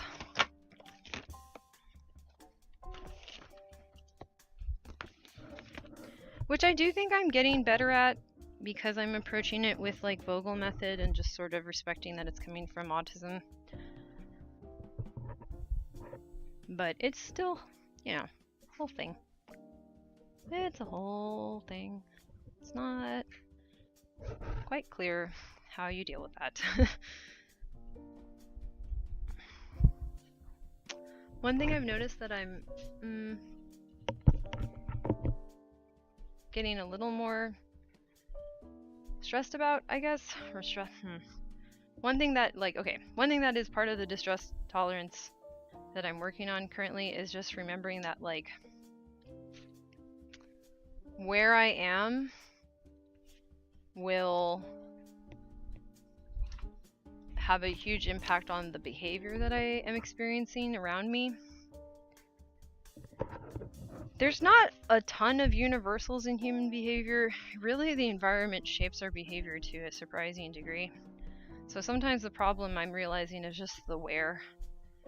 So the phases of what I'm learning from Vogel, I have the question that I start with is, where am I? Then, why am I here? And the new one is, do I need to be here? Like, how did he phrase it? I want to look at that one. It is,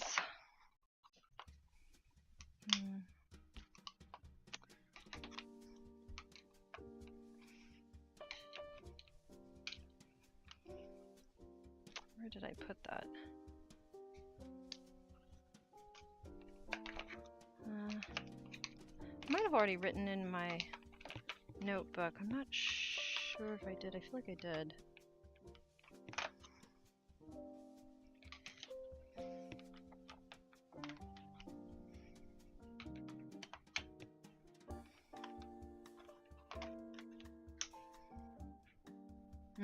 Yeah, I think this is...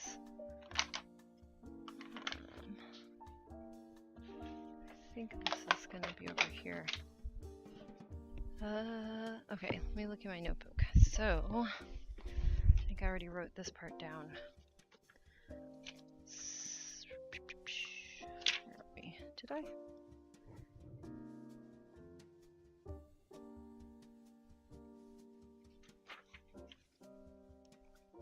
Where did I write that? I wrote it somewhere. I'll look one more place. Or wait, did I do that? I don't think so.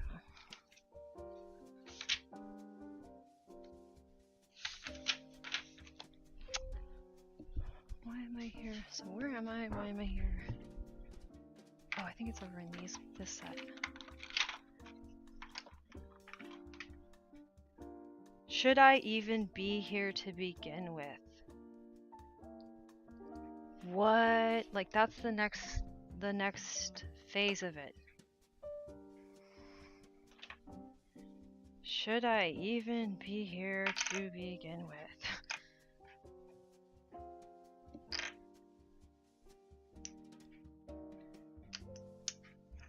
So that's the whole thing. And that can be what's liberating. I'm going to write that one down in my notebook.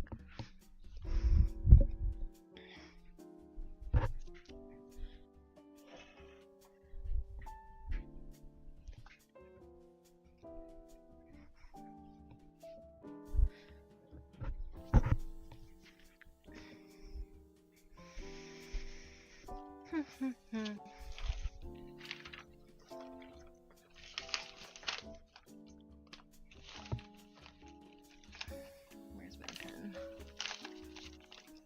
Haha.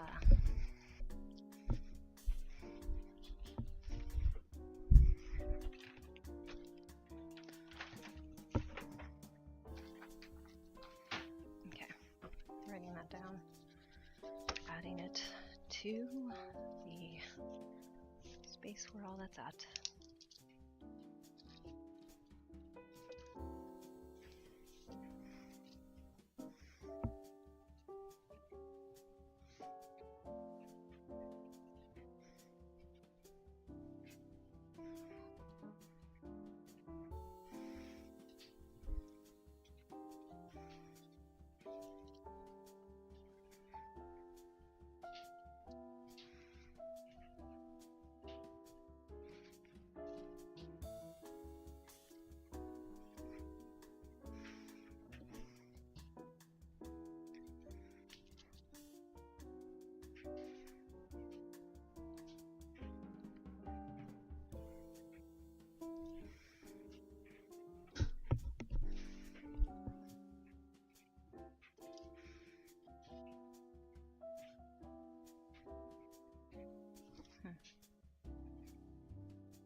All right.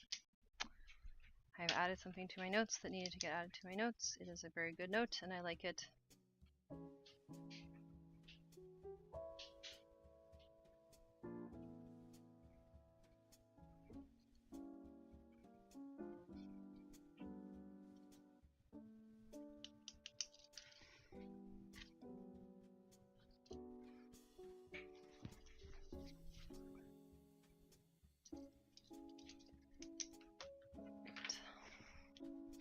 Alright, how am I doing on time? Okay, we're almost at the last hour, which probably will get truncated. Again, this is more practicing and getting this set up underway on YouTube. It's not really about quite a number of things that it could be about. It is not.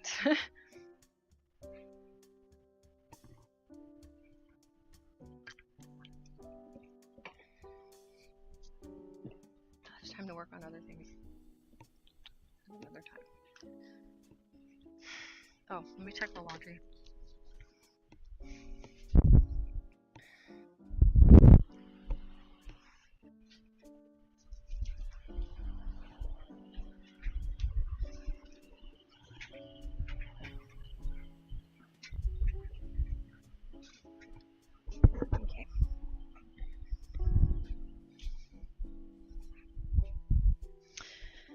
Okay.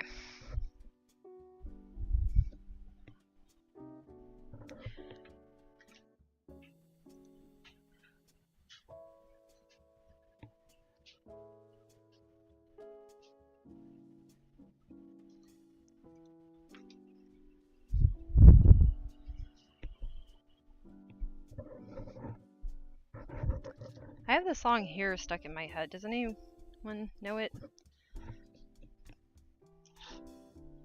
Alicia Cara? It's a good song.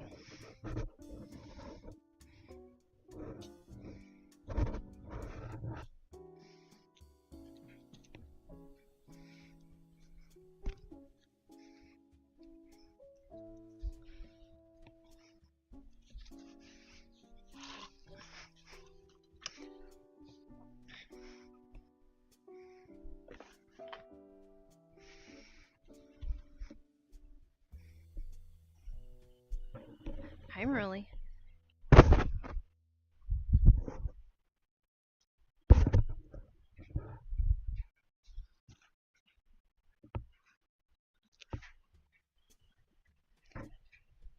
See, what other things do I want to like talk out loud while I'm doing this?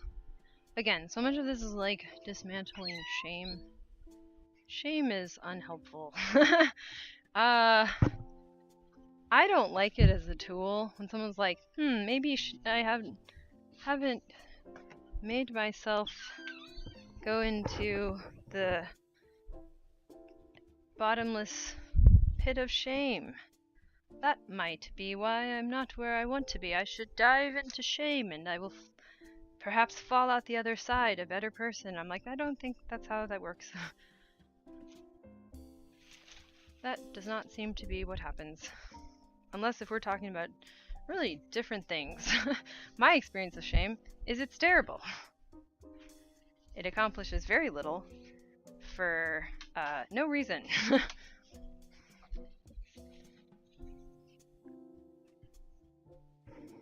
Someone's like, perhaps my problem is I didn't experience enough shame to motivate me. I'm like, you're motivated by shame? Are you sure?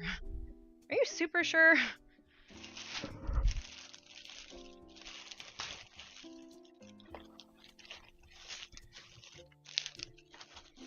Not to be incredulous, but for real?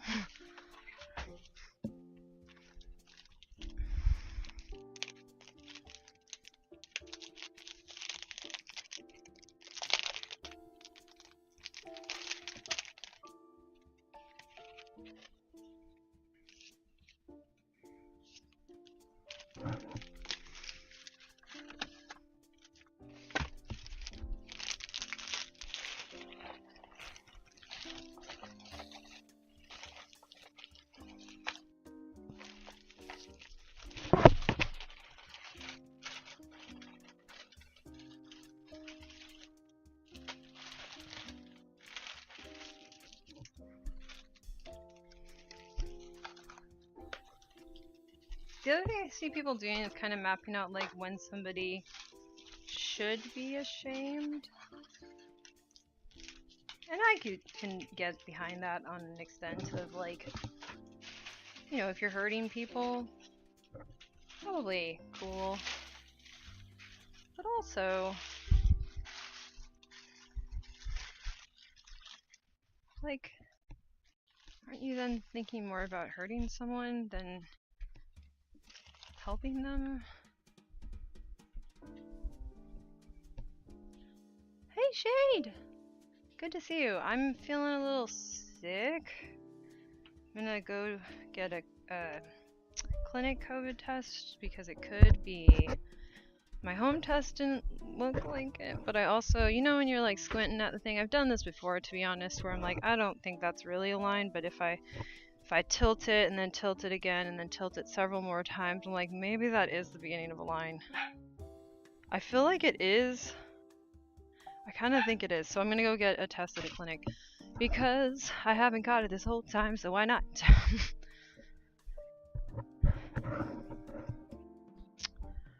I have done. You don't trust me? Yeah, I feel that. I have. Oh gosh, I've done so many. I mean, part of it is like occupational hazard. I mean, shows and also things with kids.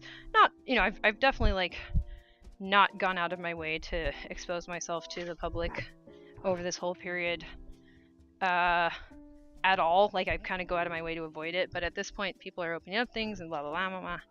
And so if I was gonna get it, I feel like I've been in enough situations where that's possible that I could see it happening at this point.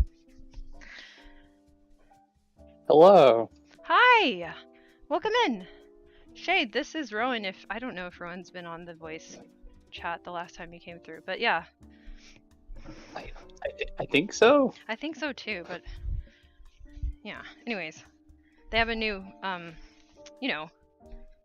Oh yeah. Yeah, avatar. I have a new thing. It looks nice with the gray background. Yeah. The little scarf really pops. Cute. Yeah, I'm really happy with how it turned out. There. It's bigger now. Oh, she keeps saying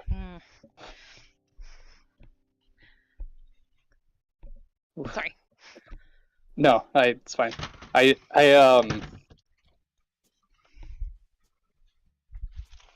think like whatever is going on with my neck is,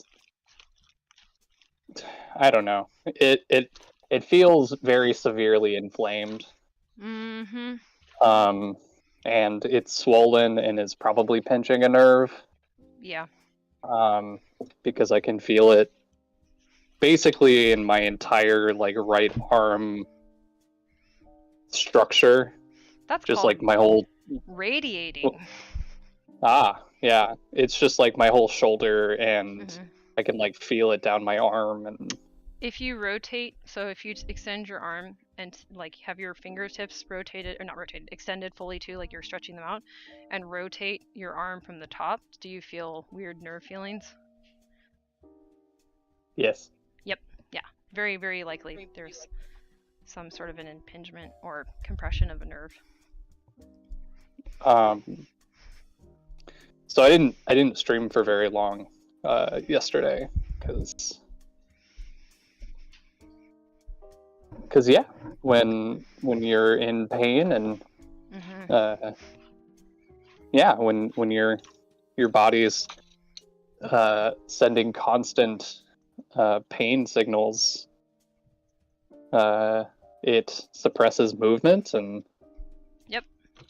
that makes it very difficult to play games that require very precise movement. Yes. So I only streamed for like an hour yesterday, but I did like get the whole PNG tuber thing set up. That's exciting. Yeah, it's pretty neat. Cool. It's pretty neat. When I talk, the fox's mouth goes flappy flap. Wow. And the program that I'm using is like super easy to use, and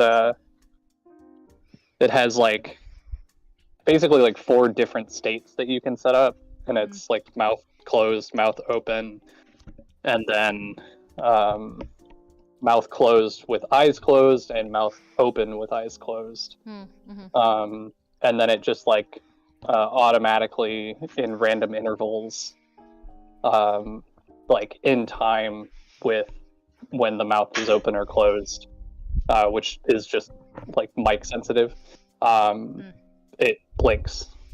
Wow. Which just gives like a little bit more of like a natural look to the model. That's really neat. It's neat. Yeah, and then if I wanted to, I could there's like a bunch of different states that I could set up that you can hotkey between, so like different facial expressions and stuff. Cool. Yeah, but that's a lot of work, so I probably won't do that for a while. Yeah, I think, there's probably like this like, well, it's a learning curve, right? You got to get your muscle memory, and like your neurons have to build a new pathway. Like, oh, this is a thing we do now. Okay. Yeah. And that like that whole thing of like, yeah, I mean like the muscle memory of like actually hitting the key at appropriate times to change the expression, like that's a whole thing, right? Clearly a skill. Yeah. But it does get me sort of thinking that like I'm probably gonna just like continue down that road, and once I'm able to like upgrade my computer, because it is kind of reaching the upper limit of its capabilities. You know, I did build it like almost 5 years ago, I guess, 4 years ago. Yeah. So the graphics card's a little bit outdated, which is really the only main thing that I need to upgrade. I could probably do with some extra RAM too, if I'm being honest. But yeah, once I'm able to do that, and once I could afford to like hire a 3D modeler, I'll probably just do like the VTube thing. Cool. That sounds great. Yeah. Yeah, it's pretty neat. That's exciting. Yeah. So, I started working on these last stream, but I got, you know, those sliding boards that Support found? Yeah. Yeah, so I bought 3 of them in really cute colors, and what I've done is replace the little, how to explain this? There's like a cardboard, or well, it's like a cardstock. That's what you have your chores written on, but I replaced it with some of my my dang it, dry erase sticky stuff. So I covered them in that. Yeah, so then I can use my markers on it, and I think it's pretty cool. I'm not sure the full utility of it, but they're so thin that they fit inside of my portable puzzle planner, which is very exciting because then potentially the sequence is represented here, and then the other way of thinking is represented in the puzzle planners, and they don't have to try to, you know, be the same thing. So it's interesting. I've got 3 of them. I can mess around with them. Also, the way you get the sheet in, there's a little piece of plastic. I mean, it's all plastic, but there's a little piece of plastic that's a rectangle with dividing lines that line up with the sliders, and that just slots in on top of the sheet. And that meant and since I got 2 mint ones and 1 pink one, that means I could put the pink one inside of one of the mint frames and vice versa. So I have one that's all mint and one that has like... Yeah, I love it when you can do that. Yeah, so it has a little extra oomph. Genuinely one of my favorite things. Yeah. Like, it's one of those little things that I really appreciate in life, is like getting one or more things of the same design in different colors that have like interchangeable parts, and then you can be like, this one is blue and red and the other one's red and blue. Yes, it's terribly exciting, to be honest. It really is. I have a question about that kind of stuff and like your task matrix and stuff. Are you able to interface with those things at all outside of APS? No. Like updating them and stuff? Nope, only happens on APS, but it can happen on APS. Okay. Then it might be a good idea for me to try and utilize APS a little bit more explicitly than I have been. Because I have not used, like, when you first shared the task matrix with me, I like filled it out and then I haven't touched it. Yeah, no, it has to be on stream. Otherwise, its utility as a tool is still kind of in flux. Like, maybe it needs to have a different thing. I do think it's helpful, but I think it's similar to, it's basically like an HKAT type of tool. Like, it can't not stream it. Yeah. Or you can't do it outside of my stream or whatever. Right. Okay.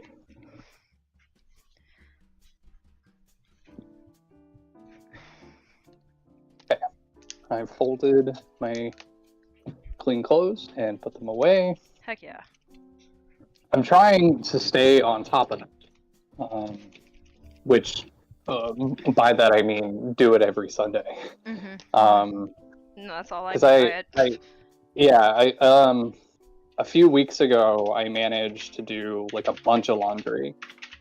I think it was that like I think when you came over, I did the like panic clean thing where you're like, oh my god, I'm having company. I gotta clean. Yep. And then I think that was on a Saturday, Mm-hmm. and then the next day was HKAT. So I think I was able to do some laundry back to back, and that got me fully caught up. Well, nice. So now I am trying to stick to the point where I'm doing laundry every single Sunday, because then I never have to worry about clothes being in a pile on my floor, because my hamper will always be in a state of taking dirty clothes, right? So far, it's resulted in a pile of clothes like builds up on my floor, and then on Sunday I fold my clothes, put them away, and then put it all in the hamper. But that's still better than what was the alternative, which was having a mountain of clothes piled up on the floor that would never go away because I couldn't do 3 or 4 loads of laundry in a day. Yeah, no, that's I usually have gotten before HKAT, I would always end up to the point of like so many loads of laundry. I just was like, okay, this is definitely wrong. Just like looking at it, you're like, okay, so I'm supposed to do laundry. Laundry is hard for me, and oh no, like this would be hard for anybody.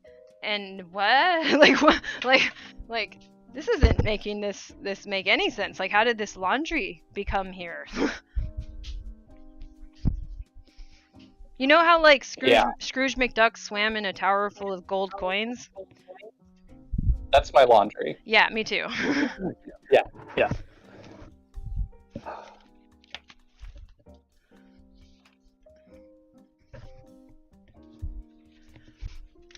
Oh, I have somewhat upsetting news. It's not like a big deal, but Bastion chewed through my pop bracelet. Oh no! Well, that's okay. We can find other versions. That one wasn't quite the right size anyway. There's more pop bracelets. Well, I liked the way that like kind of twisting it on itself, like kind of folding it over, like created sort of a Mobius strip sort of thing. So it was like a double bracelet on my arm. I liked that. I liked how that looked. Yeah. And now I can't do anything with them because 2 of them on their own is way too big for my wrist. And there's no other way for me. I've tried every configuration I can think of to try and get it to fit, and it just won't. Here's a thought. I got those at Walgreens that I go to for like my prescriptions. So I'll just see if they have any at all and try to figure out if it's like the Walgreens brand or what. So we could probably hunt it down even if it's not there in stock, like with good colors. I think they replace those frequently. It looks like. So I'll see if I can find it. Speaking of prescriptions, I did not take my meds this morning. There we go. Hi, Murray. Murray's such a good boy. Take your meds if you haven't. Yeah, and then if you're tracking it, you get to like fill in the cozy little pill. The cozy pill really likes being all snuggled up and always catches me off guard when I toss the pill in my mouth and it tastes like vanilla. Mine tastes like cherry. That's so weird. Yeah, mine are. Is that like a new thing that like pharmaceutical manufacturers are doing? They're flavoring their pills. Like I've had the vanilla one. Mine is specifically extra weird though, because I have to get the chewable, because that's the only one that doesn't have a gel coating. Right. Okay. Yeah, so it's a chewable, That dissolvable. that makes more sense. Yeah, Mine but are no, not chewable. I've had vanilla coated ones too, though. I know How weird. I Because know. like my last prescription, I think I went through thinking yeah like 3 or 4 bottles of sertraline, Hmm. and they didn't taste like anything. They just tasted like pills. Yeah. Like like it didn't have a flavor. Yep. So it's just so weird to me to like have these, and they just flat out taste like vanilla. Yep. Surprise. Surprise!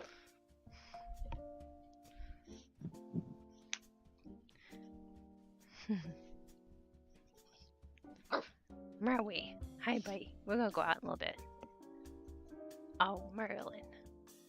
I love my dog. Okay. Bark, Merk. Woof, woof, woof. bark, bark.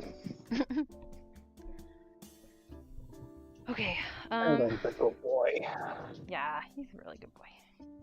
It's great having, the support of a doggo. Yeah. I did have a thought last night.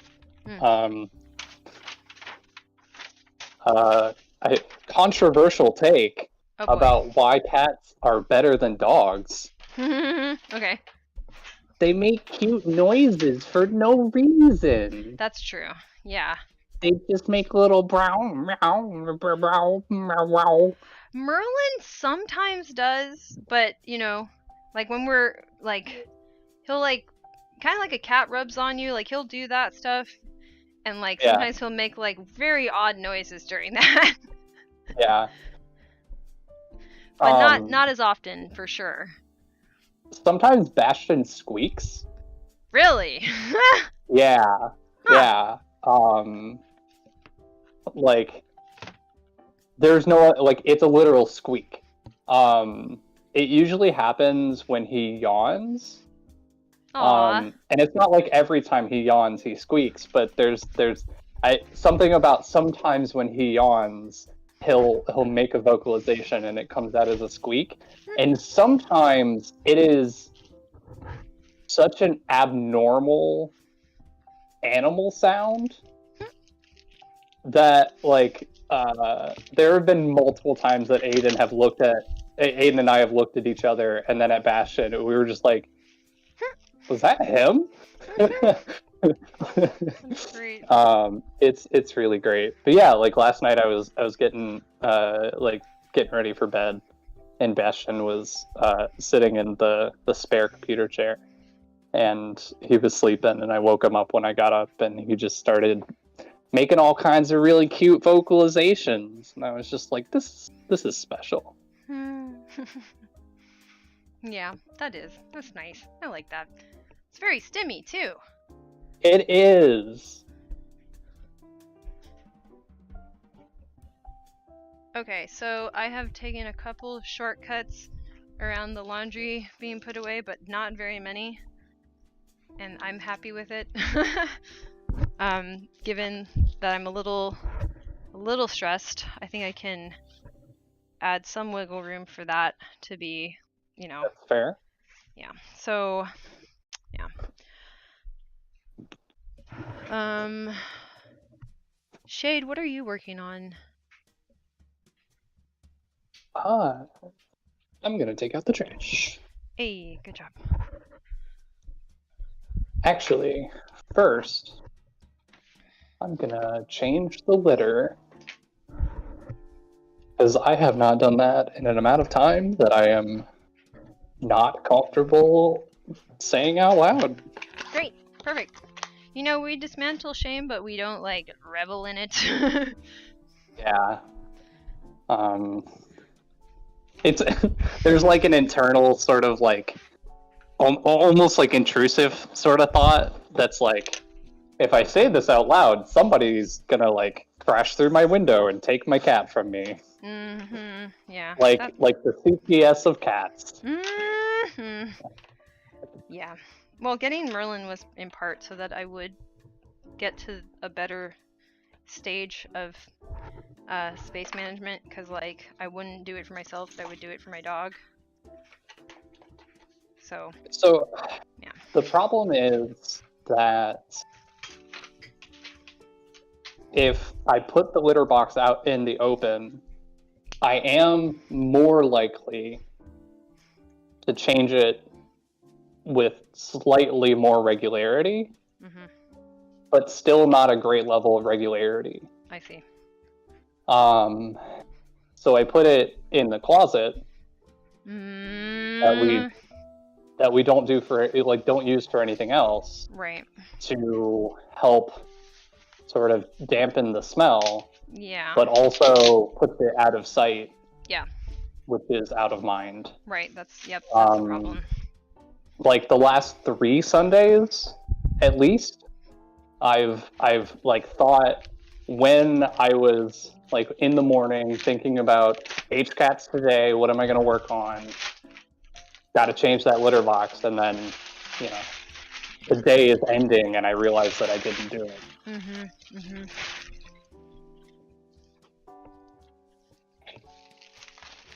That reminds me, it's time to take out garbage.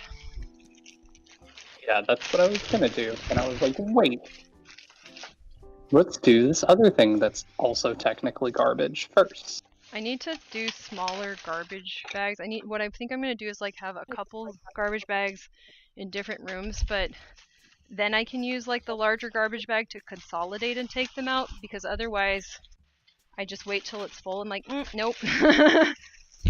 Too big. Too much. Wrong. Alright, I'm gonna go out in the garage for a sec, so I'm gonna lose my audio just while I go out there. I'll be right back.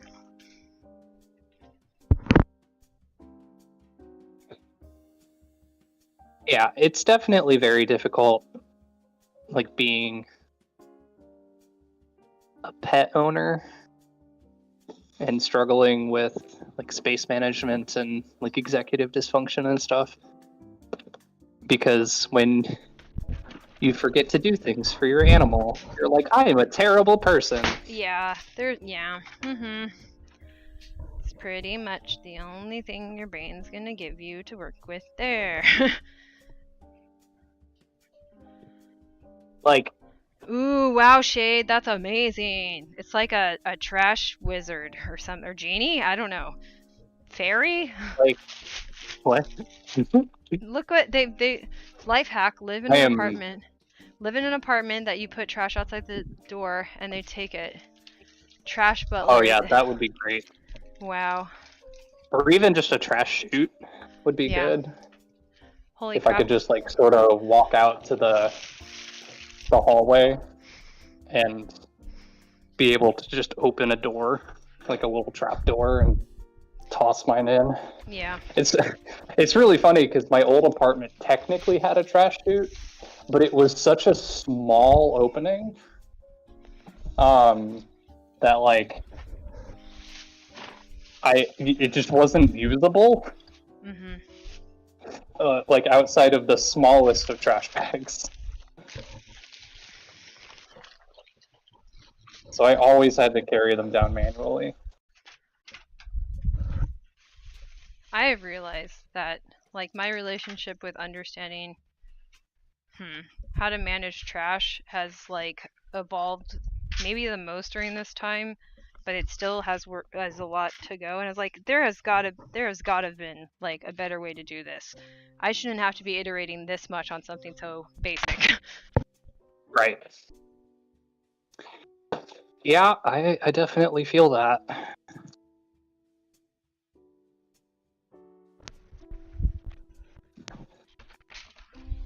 But hey, I mean, okay.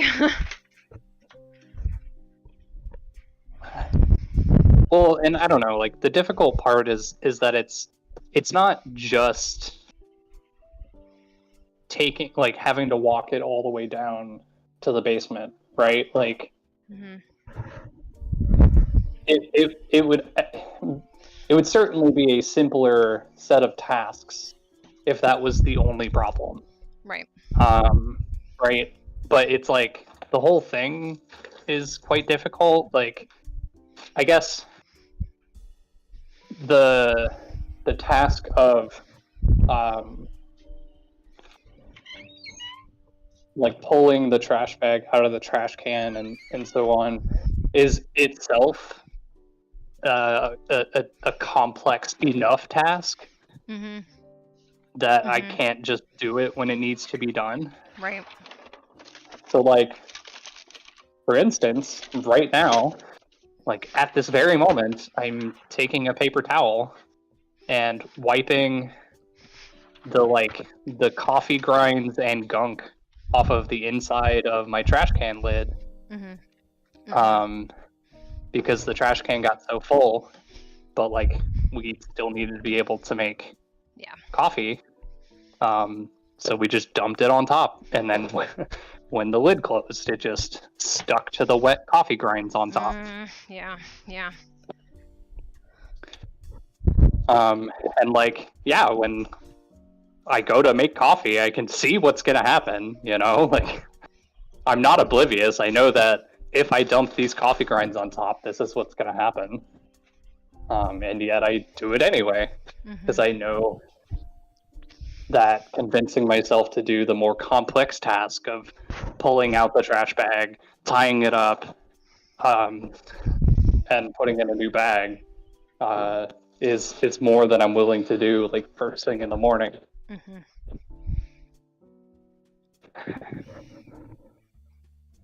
And then I don't know, I guess it sort of falls into that nebulous category of like out of sight, out of mind type stuff. Like, I imagine you've probably struggled with this specific thing as well, that like just having a messy car.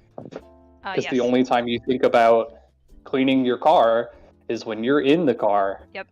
And usually when you're getting in or out of your car, you're not really in a position or have the time to actually complete that task. Exactly. So it just builds up and it never gets done because you're never in a position where you're not using your car to go somewhere, but are thinking about how you need to clean your car out.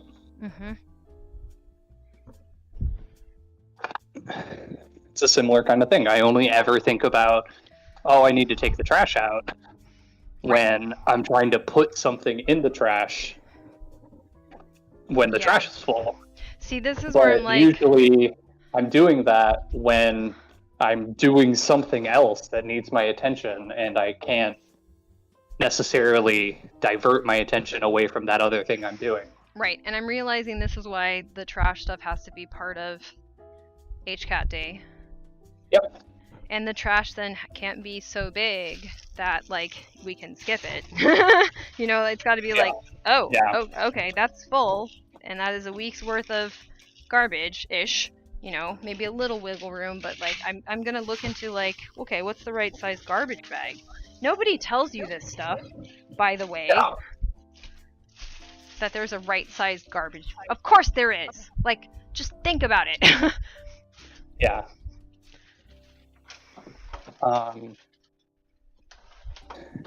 Very, very occasionally, I will be like doing something in the morning, and the trash will be full enough that I'm just like, all right, fine, and I'll take it down. Very, very occasionally. Most mornings, I just don't have, I don't know, the initiative to break the inertia of the other things I'm doing. Yeah. Seems reasonable to me, honestly. Yeah. And to be, I guess, entirely honest, it's also usually when it's so full that, like, I can't even dump the coffee grinds on top of the trash because they'll just, like, kind of spill out over the edge. Yeah. So, all right, I'm going to take the trash out now, so I'm probably going to lose service. Okay, that's fine. I have a couple more things to do over here. I'll just kind of chat while stewing. Merlin's getting yippy, which is fine, but... Okay, really want to go outside for a bit? I can't go out there with you, though. So you gotta go out there and you're already looking at me like you don't like this plan. Oh, he doesn't like this one. You want to play, buddy? We can, I guess. You want to play with that, buddy? Oh, Merlin's such a good boy. Such a sweet, good boy. Anywho, oh boy.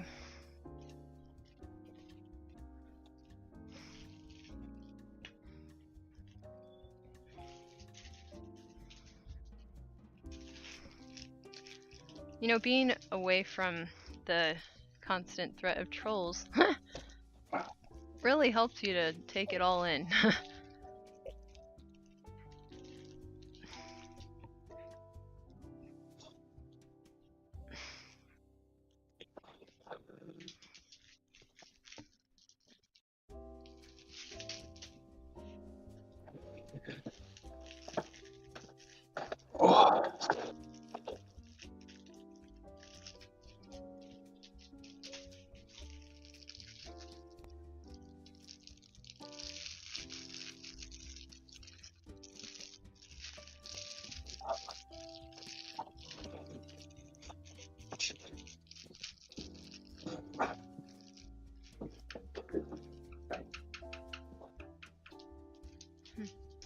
Anyways, let's have There's so some. much recycling to take out. Hey, Jamie. Bit of strange follies from. Thank you. Oh, that's weird, Jamie. Filming his screen while checking out other channels. So he was window capturing or something like that. I've seen people do that. I think like the younger generation also kind of has it modeled to them. But that's normal. Not super sure why. So when you say kid, like how young did they appear to be?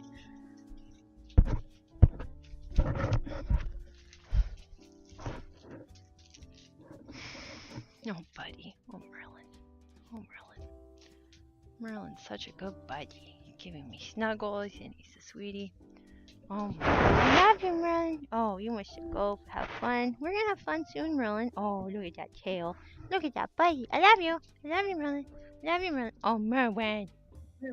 Okay, I have to finish a few things, buddy. You can be patient-ish. I say as if that will manifest that.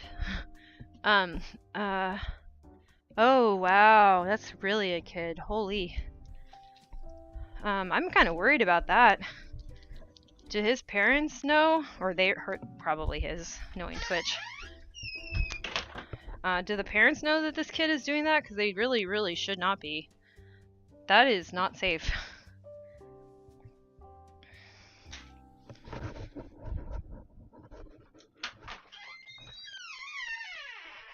That's way, way, way, way, way too young.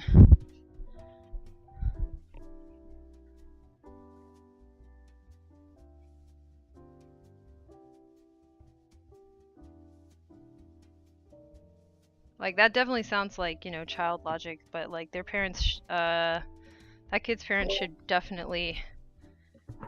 I would report that channel, because that's too young to be on Twitch like that. Like, that's too young. I mean, technically, no. 12? I mean, 12, yeah, but, like, the rest of that range is within their TOS. So. Wait, do they say 13 is okay? Yeah, 13 and up is the age limit for using and streaming on Twitch. I think that's too low. Oh, but of course it is. I agree, but... Yeah, that's way too low. Given, like, who's on... No. Yeah, no. Oof, I don't like it.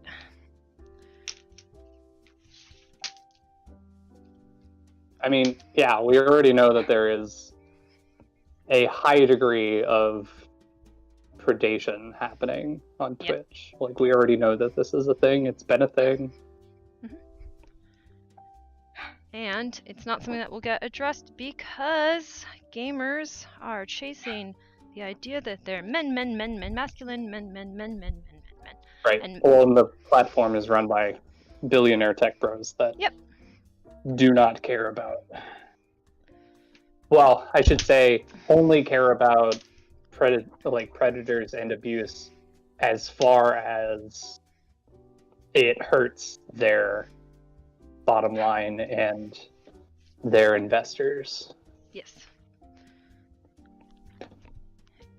I.e. lawsuits. Yeah, like if it starts to hurt their profits, they'll do something about it because they have fiduciary obligations to their investors, and their investors will sue them if they do not meet those fiduciary obligations. Because currently there is no precedent for like legal action as it pertains to predation and abuse online. Yeah. Unless it extends to predation and abuse IRL. Yeah. Which is absurd.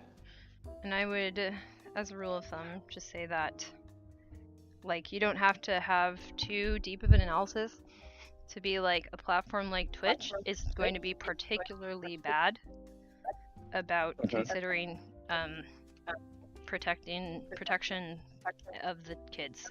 It's just they don't care. They can't care. They do. It's not that they don't and they can't and that's all that I want to say about it. I just want to say to expect that out of that culture is ridiculous. It's not happening.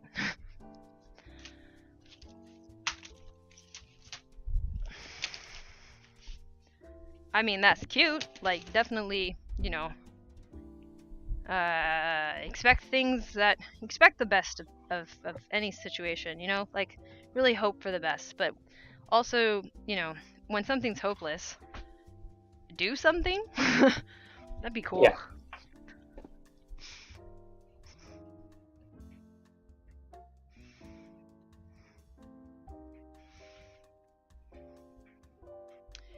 Yeah. Oh, so older teens, so late, like what will happen is people are like 18 to 21. On some level, they want to potentially, this is not everybody, but a lot of them want to show that, you know, they're on the level with the other adults now. They're not. They don't know that they're not. This is a very dangerous age for predators to affirm that about them and then exploit them.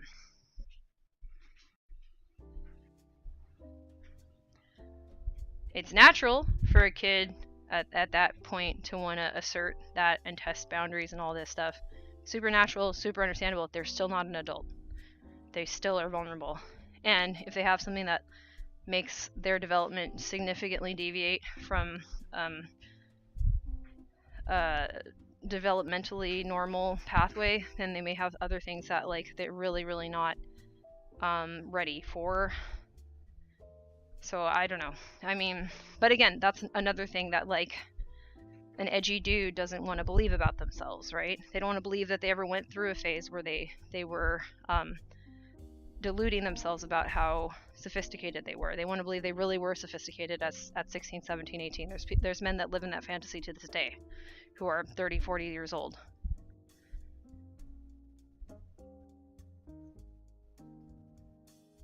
And, you know, other people as well. But in the space of gamers, that's the issue, particularly.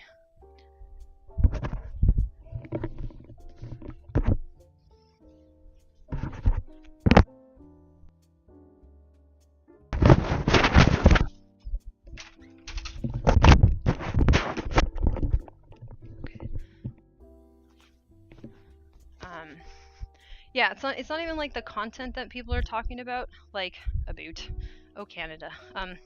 It's not okay. It's not the content, right? It's the reason why they're talking about that content in the first place.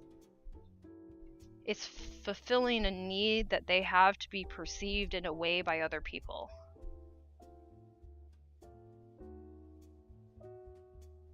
And that in and of itself, I would say, is actually like more often than not a sign of some sort of immaturity that has found an inappropriate form of expression. There's better ways to work that out than that, and definitely safer ways, especially when you're modeling it to even younger people.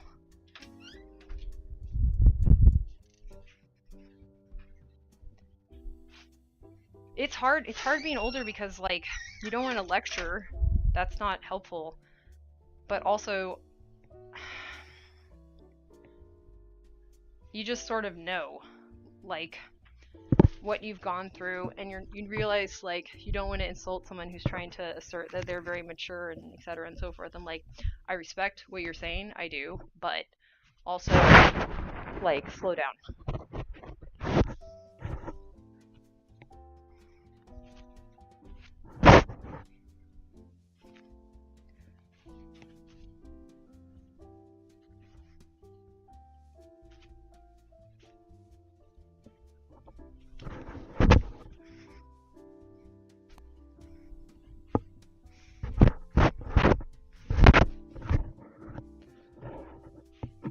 And for those of us who are developmentally, like, different, again, that can be bringing up some other issues where it's like it's not really making sense because it's never really gonna be connecting in the same way. Like, you just didn't go through that developmental phase in that way, and you went through some other process, and so it's like, just confuses the whole thing. People have different needs at different developmental points.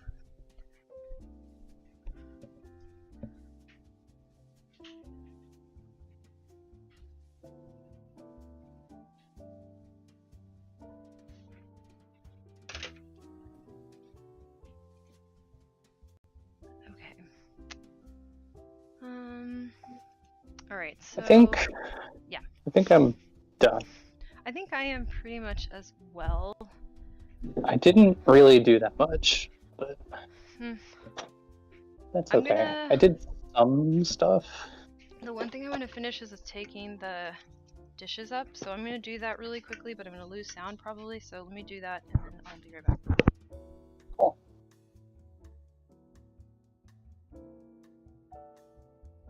And, like, I don't know, that is also to say that I guess any amount that I accomplished today is a good amount.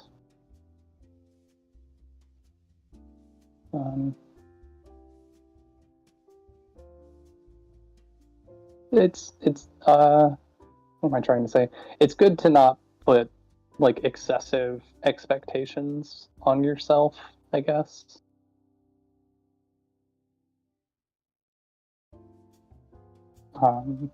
And I think a lot of sort of neurodivergent folks sort of talk about this, where, like, sort of be kind to yourself when it comes to accomplishing tasks, right? Something that comes to mind is, like, when you know you should shower, but, like, maybe you don't have the spoons or the motivation to do it. But, like, maybe you do have the bandwidth to, like, wash your face. Like, that on its own can be noteworthy and significant, and, like, you should still sort of be proud of yourself for accomplishing whatever hygienic tasks you did accomplish, even if I don't know, I guess it's not like the societal expectation, I guess is what I'm sort of trying to say. On it anyways for your own, I don't know, you have to kind of start over with your own expectations, I think. Mm-hmm.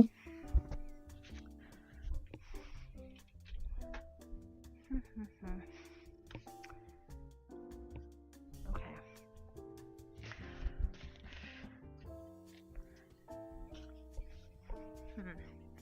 Now I have to find my bag, which I think might be over here. Yeah, today was good, I think. Probably.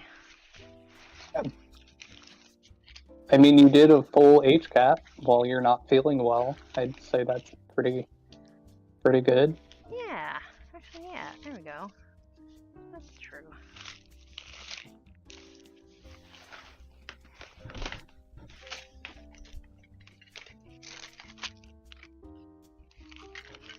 I don't feel well in a way that's making me worried. When I don't Yeah, like... that's not great. Nope.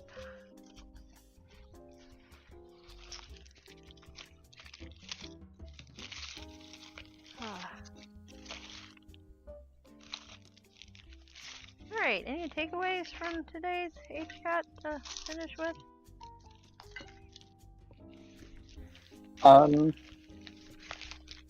Being autistic is hard. Yeah. And we should be kind to ourselves when sort of coming face to face with that reality. Mm-hmm. Yeah, I agree with that. Yeah, similarly, for me, I'm still working on this idea. Like, okay, so if there's an argument of like, is autism a disability or not? I'm like, can you just please let me have the word disability right now, please? Like, Yeah. I need it. Thank you. Like, obviously there can be a discussion about like sort of the nuance of all the sort of experiential qualities that come with being autistic, because it does create a unique sort of set of circumstances about how we experience the world, and that's novel and interesting and worth acknowledging. But also, I am most certainly disabled by a lot of aspects of my autism, and I think I need that language. And I certainly don't need non-autistic people telling me that I shouldn't see it that way. Right. I'm like, it's kind of like, yeah. It's like, oh, you should not see it that way because that's going to do something bad. I'm like, do you know how much bad has occurred because of insisting to myself that I cannot see myself as disabled? Right. No matter what I do. It's not been great, I would No. say. Certainly not. Alright, the end. Okay, I'm gonna go early so I can take out Merlin. Thank you for joining. Thanks for anyone watching. More to come. Woo. Alright, bye. Bye, everyone.